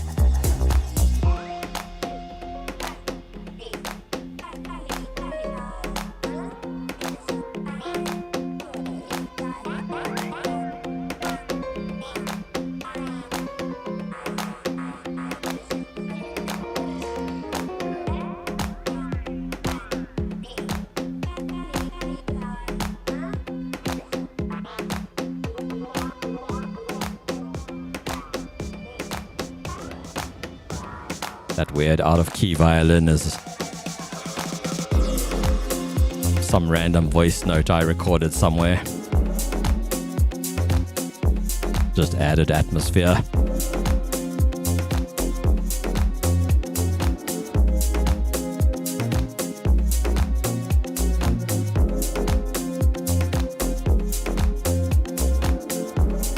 So a big thing about this production is it was mostly made on a little Bluetooth speaker.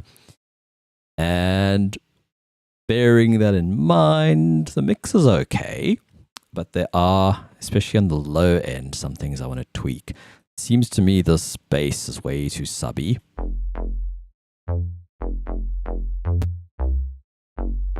Hey, it's Old Serum. That's huge.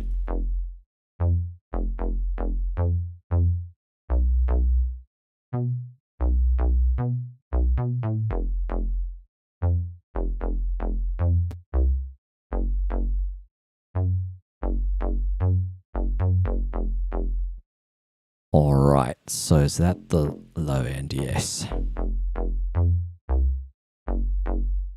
So what I think I'm going to do, does this tell you in dB? It does. I'm going to boost these by like 10 dB. Is that going to be, let's say like 5, 13, makes 8. Go 8 dB. And then this one, 9. Then it'll be 4. So boost them both by 5 dB. And then take the master down by 5 dB.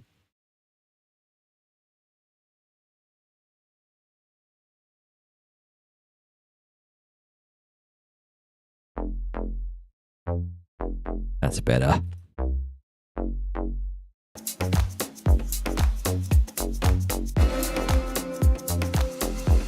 The reason I did that is because the sub was already turned down by the look of it, and the note tracking is turning it more down.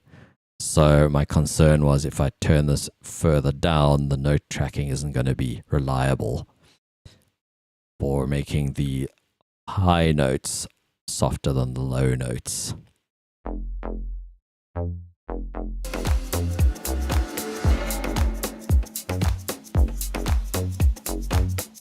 The claps were also us clapping. I think I recorded us a couple of times and created a... Yeah, here we go. So these are like... I just chopped us up and reused... I may have reused them here and there to layer some claps together. That's quite a nice natural room on them as well. See what I did? Pressure just to level things out a bit. It's just a compressor. That, see here, was VST for some reason instead of VST3.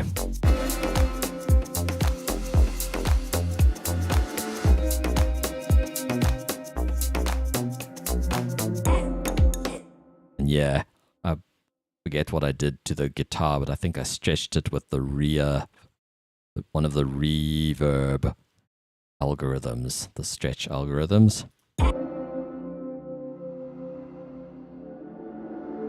Yeah, that's the different, you can change these algorithms. That was the first one they added. It's sort of a bit like the pull stretch kind of sound.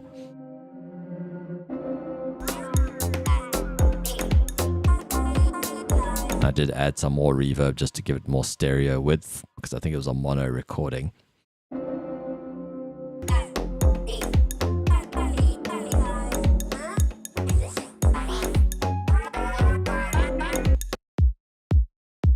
Just want to hear the kick and the sub.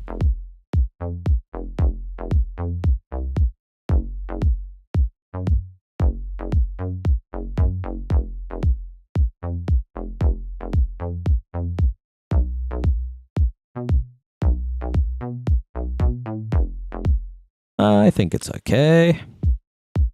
I'm going to maybe give it a listen through the speakers and see what stands out to me. That subbiness of the bass was the main thing. I knew I wasn't going to play it out with the sub like that. I can also look at span quickly.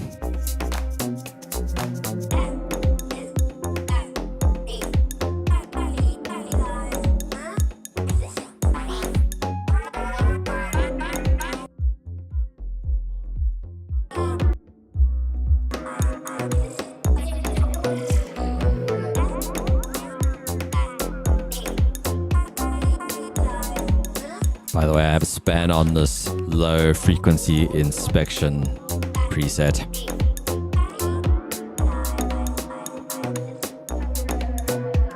And things may look flat, but they're not really flat.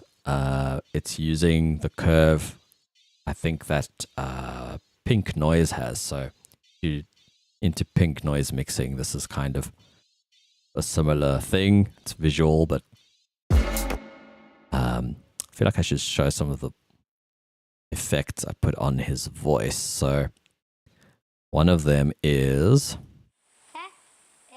so it starts off relatively dry intentionally, so you can kind of hear the recording, and it slowly gets more and more glitched up. So that is Guitar Rig, a Beat Masher. So it is one of the Traktor 12 expansion for Guitar Rig. I'm also going to switch that gate off. Yeah, Beat Masher, you can like change, it's got various patterns in it of how it will repeat, so you can sort of change the pattern with these controls, and that is what I'm turning on. It's quite a cool effect. I think I used one of those masher effects on that other track as well. Every now and then you hear like a ratcheting sound on the plucks. That was also Guitar Rig. Right, I wanted to have a listen on the speakers quickly.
I'm pretty sure that was the ending he liked. I think. Well, I mean, he wanted that boom at the end.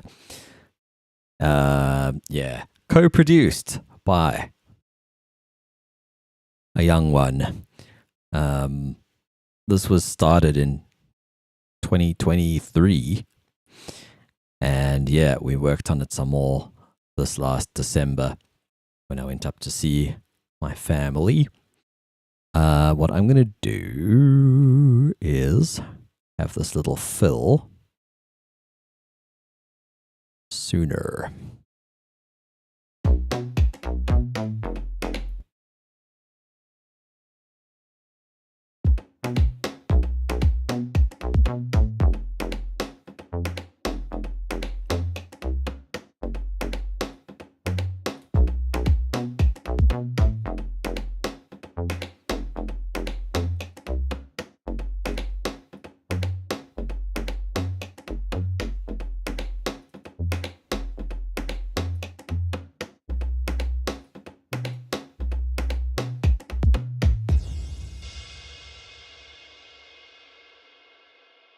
Feels a bit slow, the outro, but it's fine. I'm just going to do this.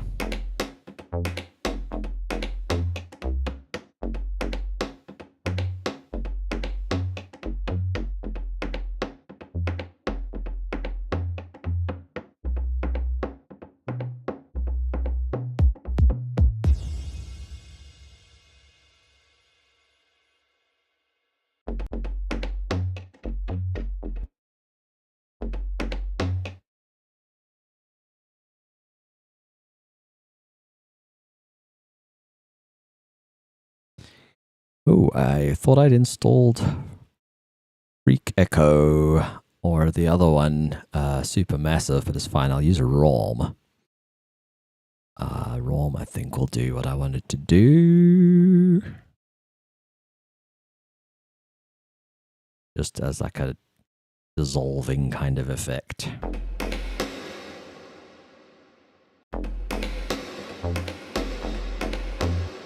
Oops, my mic's been unmuted and I've got my speakers on loud. Sorry about that.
Damn, did I do a whole playthrough of the track with my mic unmuted? That must have sucked.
Hey, Nod was one. What you mean you had the stream muted? It's probably just as well. I think I had the mic unmuted for like a whole playthrough of the track through my speakers, pretty loud.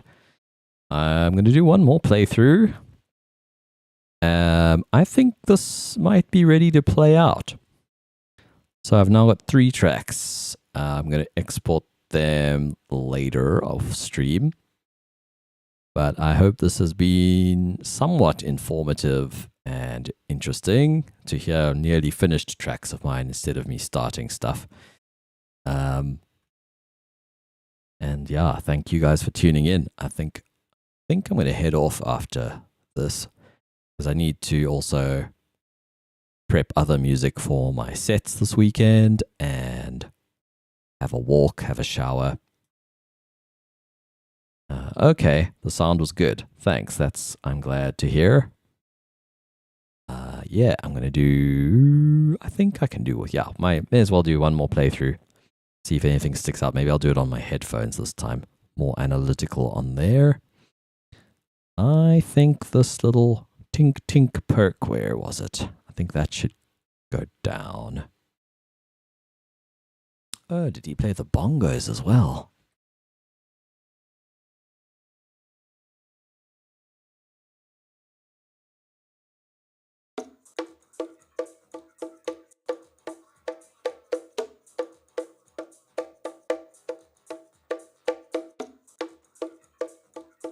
Cute. He was pretty bang on too, and it worked.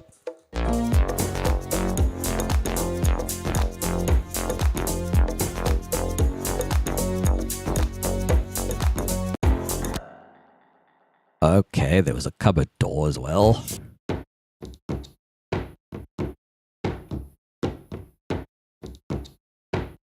You can hear the cicadas in the background.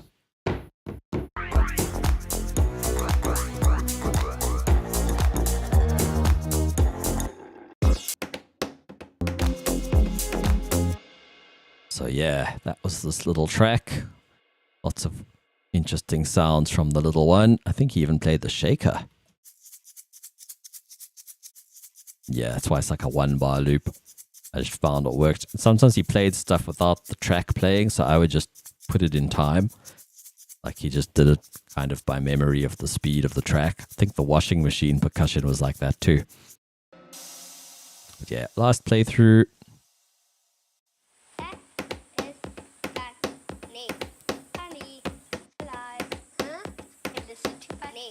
It's an odd track, but I rather like it actually.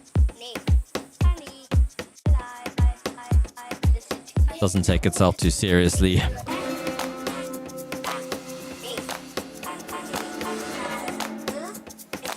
Crap ton of automation.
I hope I haven't taken that riff from somewhere on the piano.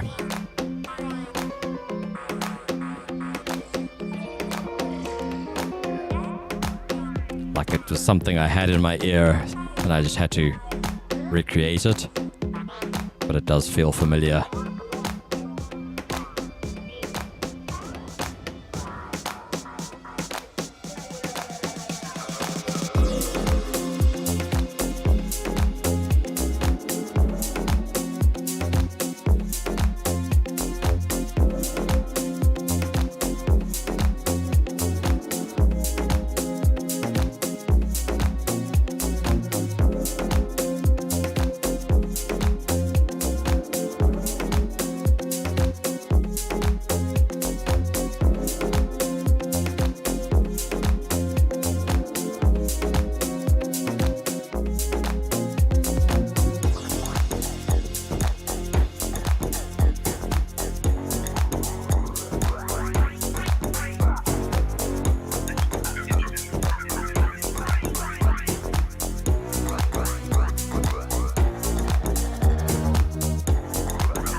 Wonder if anyone can guess what the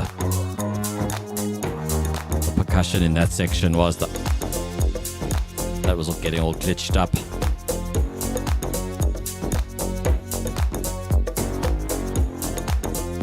I think if I say what it is, it'll never be heard the same way again.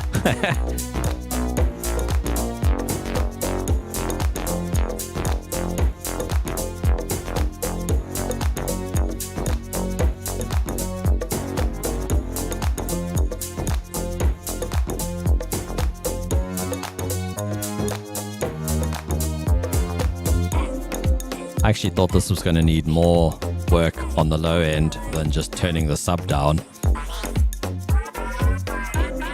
Happy about that.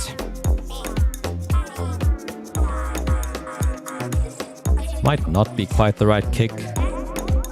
Might deserve a different, more of a chesty thud, I don't know. I feel like it works though.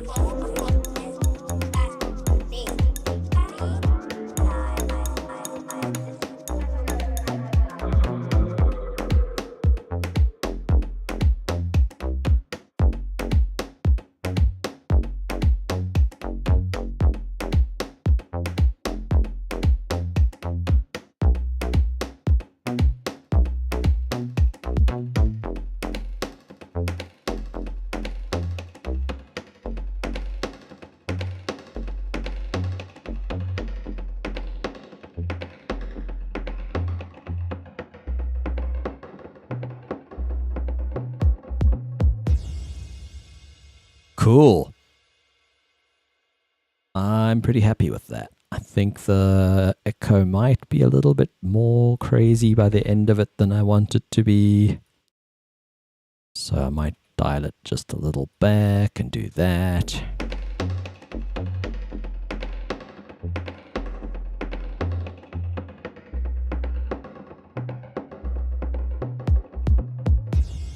Yeah, it's better. Just before it starts to lose time altogether. The drum comes in and finishes it off. Cool. I'm happy. Does that have an end marker? Yes. Does it have a start marker? Yes. Cool. I have 3 tracks to export off stream. Is there anything else I've worked on off stream?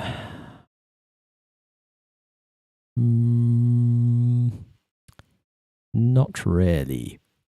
I will say, maybe I'll play this track quickly. I made this and then pretty much ignored it. And actually, I heard it the other day while I was chatting to someone. I was like, damn, that track's not bad. If I do say so myself.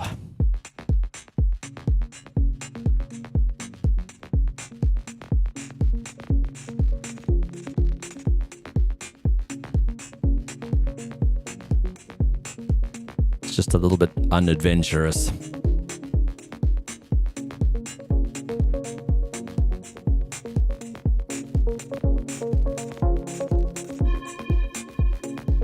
think this was the first thing I did with Serum 2 actually.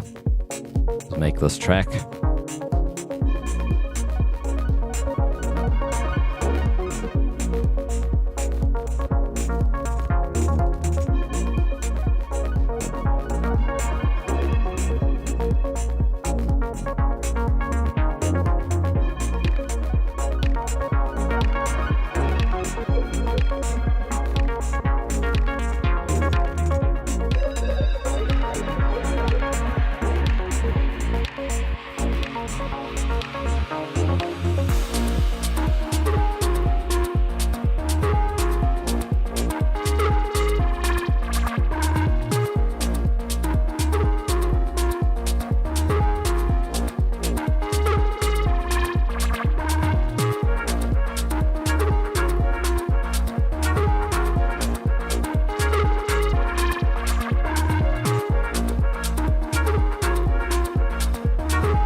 I like that one.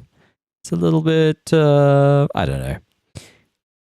It's sort of like a default sort of vibe that I would make when I'm not trying.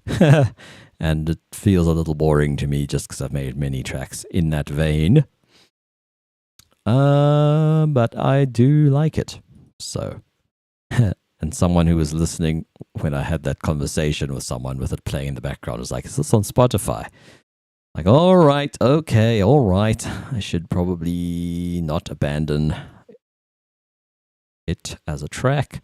So I was thinking these transitions from that track, when I heard them, they're pretty cool and unique, and maybe I can repurpose them. So open this track.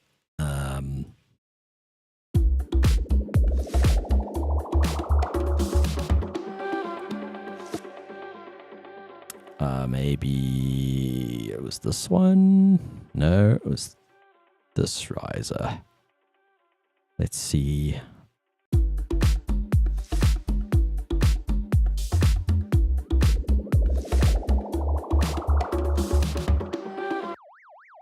Oh, it's still going. Okay. That is a long riser.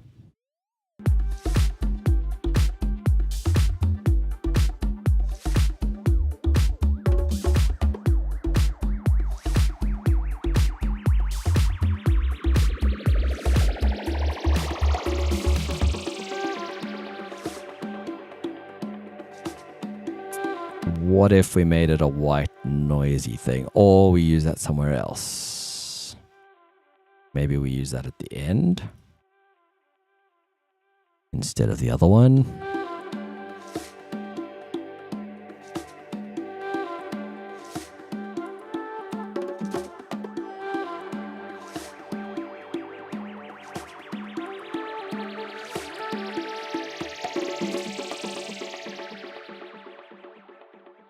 Yeah, that works. I'm just going to put it, even though you can't really hear the note, put it in the key. Cool, so we'll use that. Then this transition.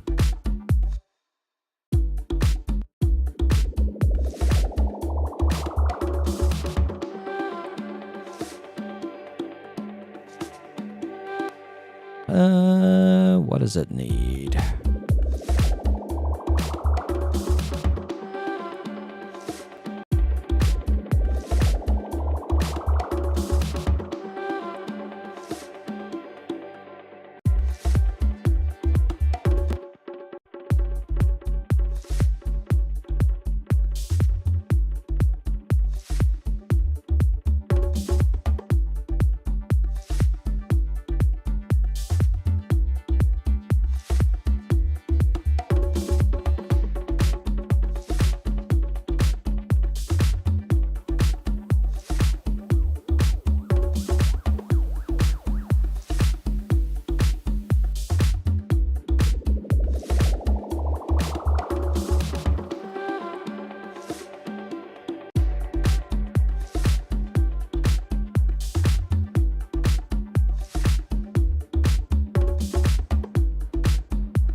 That could work.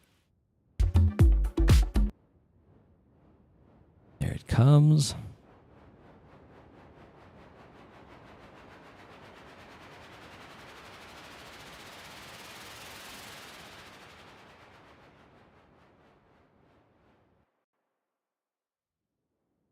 Maybe a bit of resonance.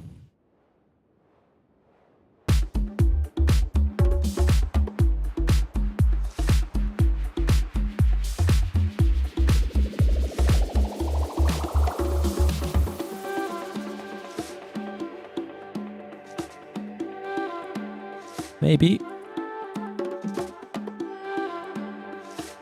It's funny how much louder all the other tracks were actually. And yet compared to the reference, it was fine.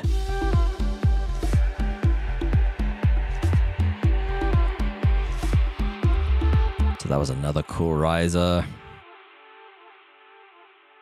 Gonna delete the ones we aren't using.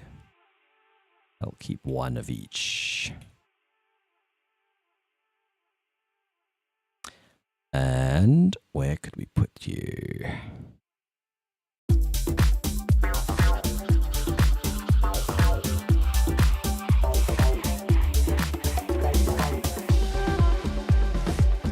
That was nice.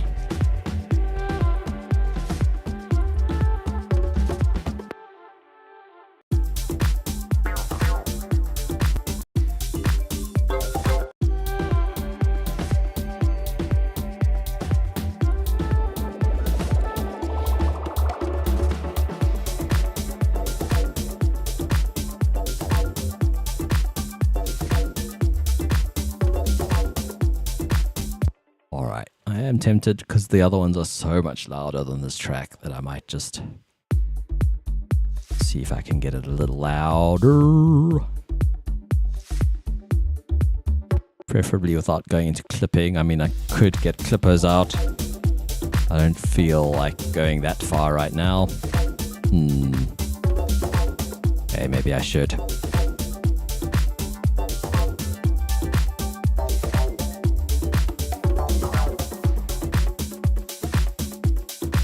Oh, hello. There is already a clipper here.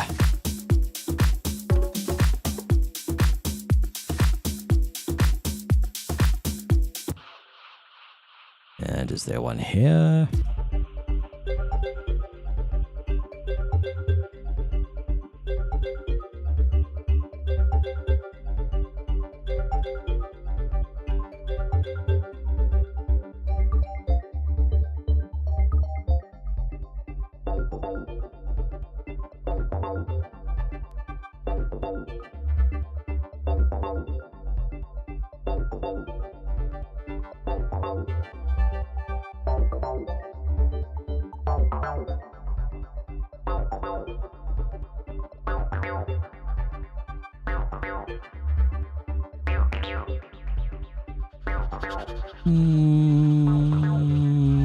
I think I can live with that.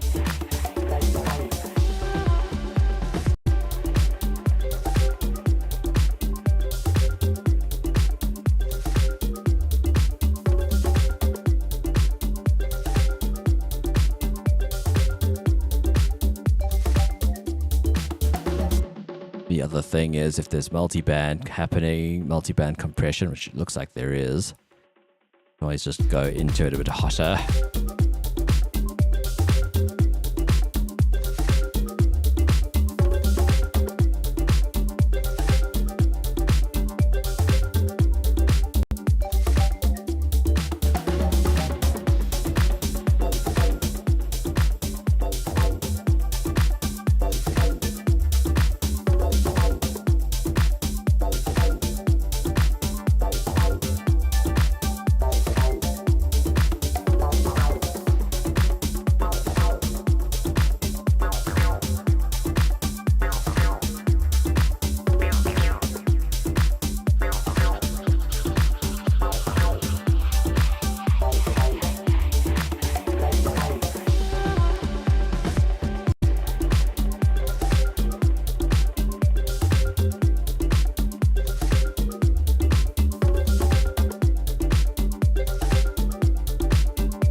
It's the extra claps that are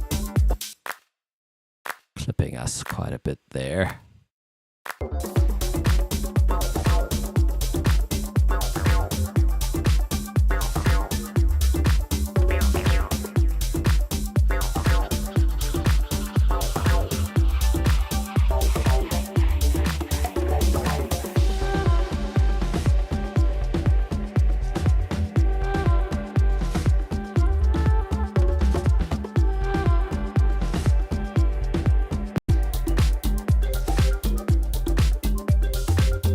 Bear in mind, this is only like 2 dB of gain reduction. It's not actually that much on a limiter.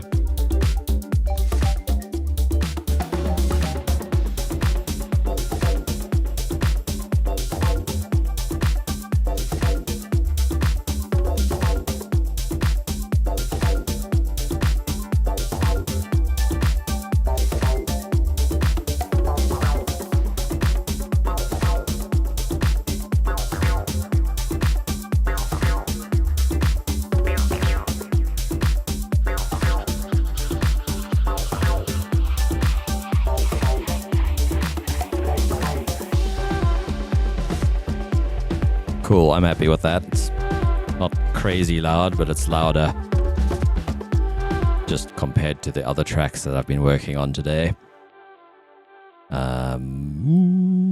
Yeah. These tracks don't need to be slammed. The style of music anyway. And they're quite sort of bassy. But anyway, hope you guys enjoyed the stream. It's been an interesting one. I'm going to render out all these tracks and get ready for my gigs later. Lots of love to you all. Have a blessed weekend.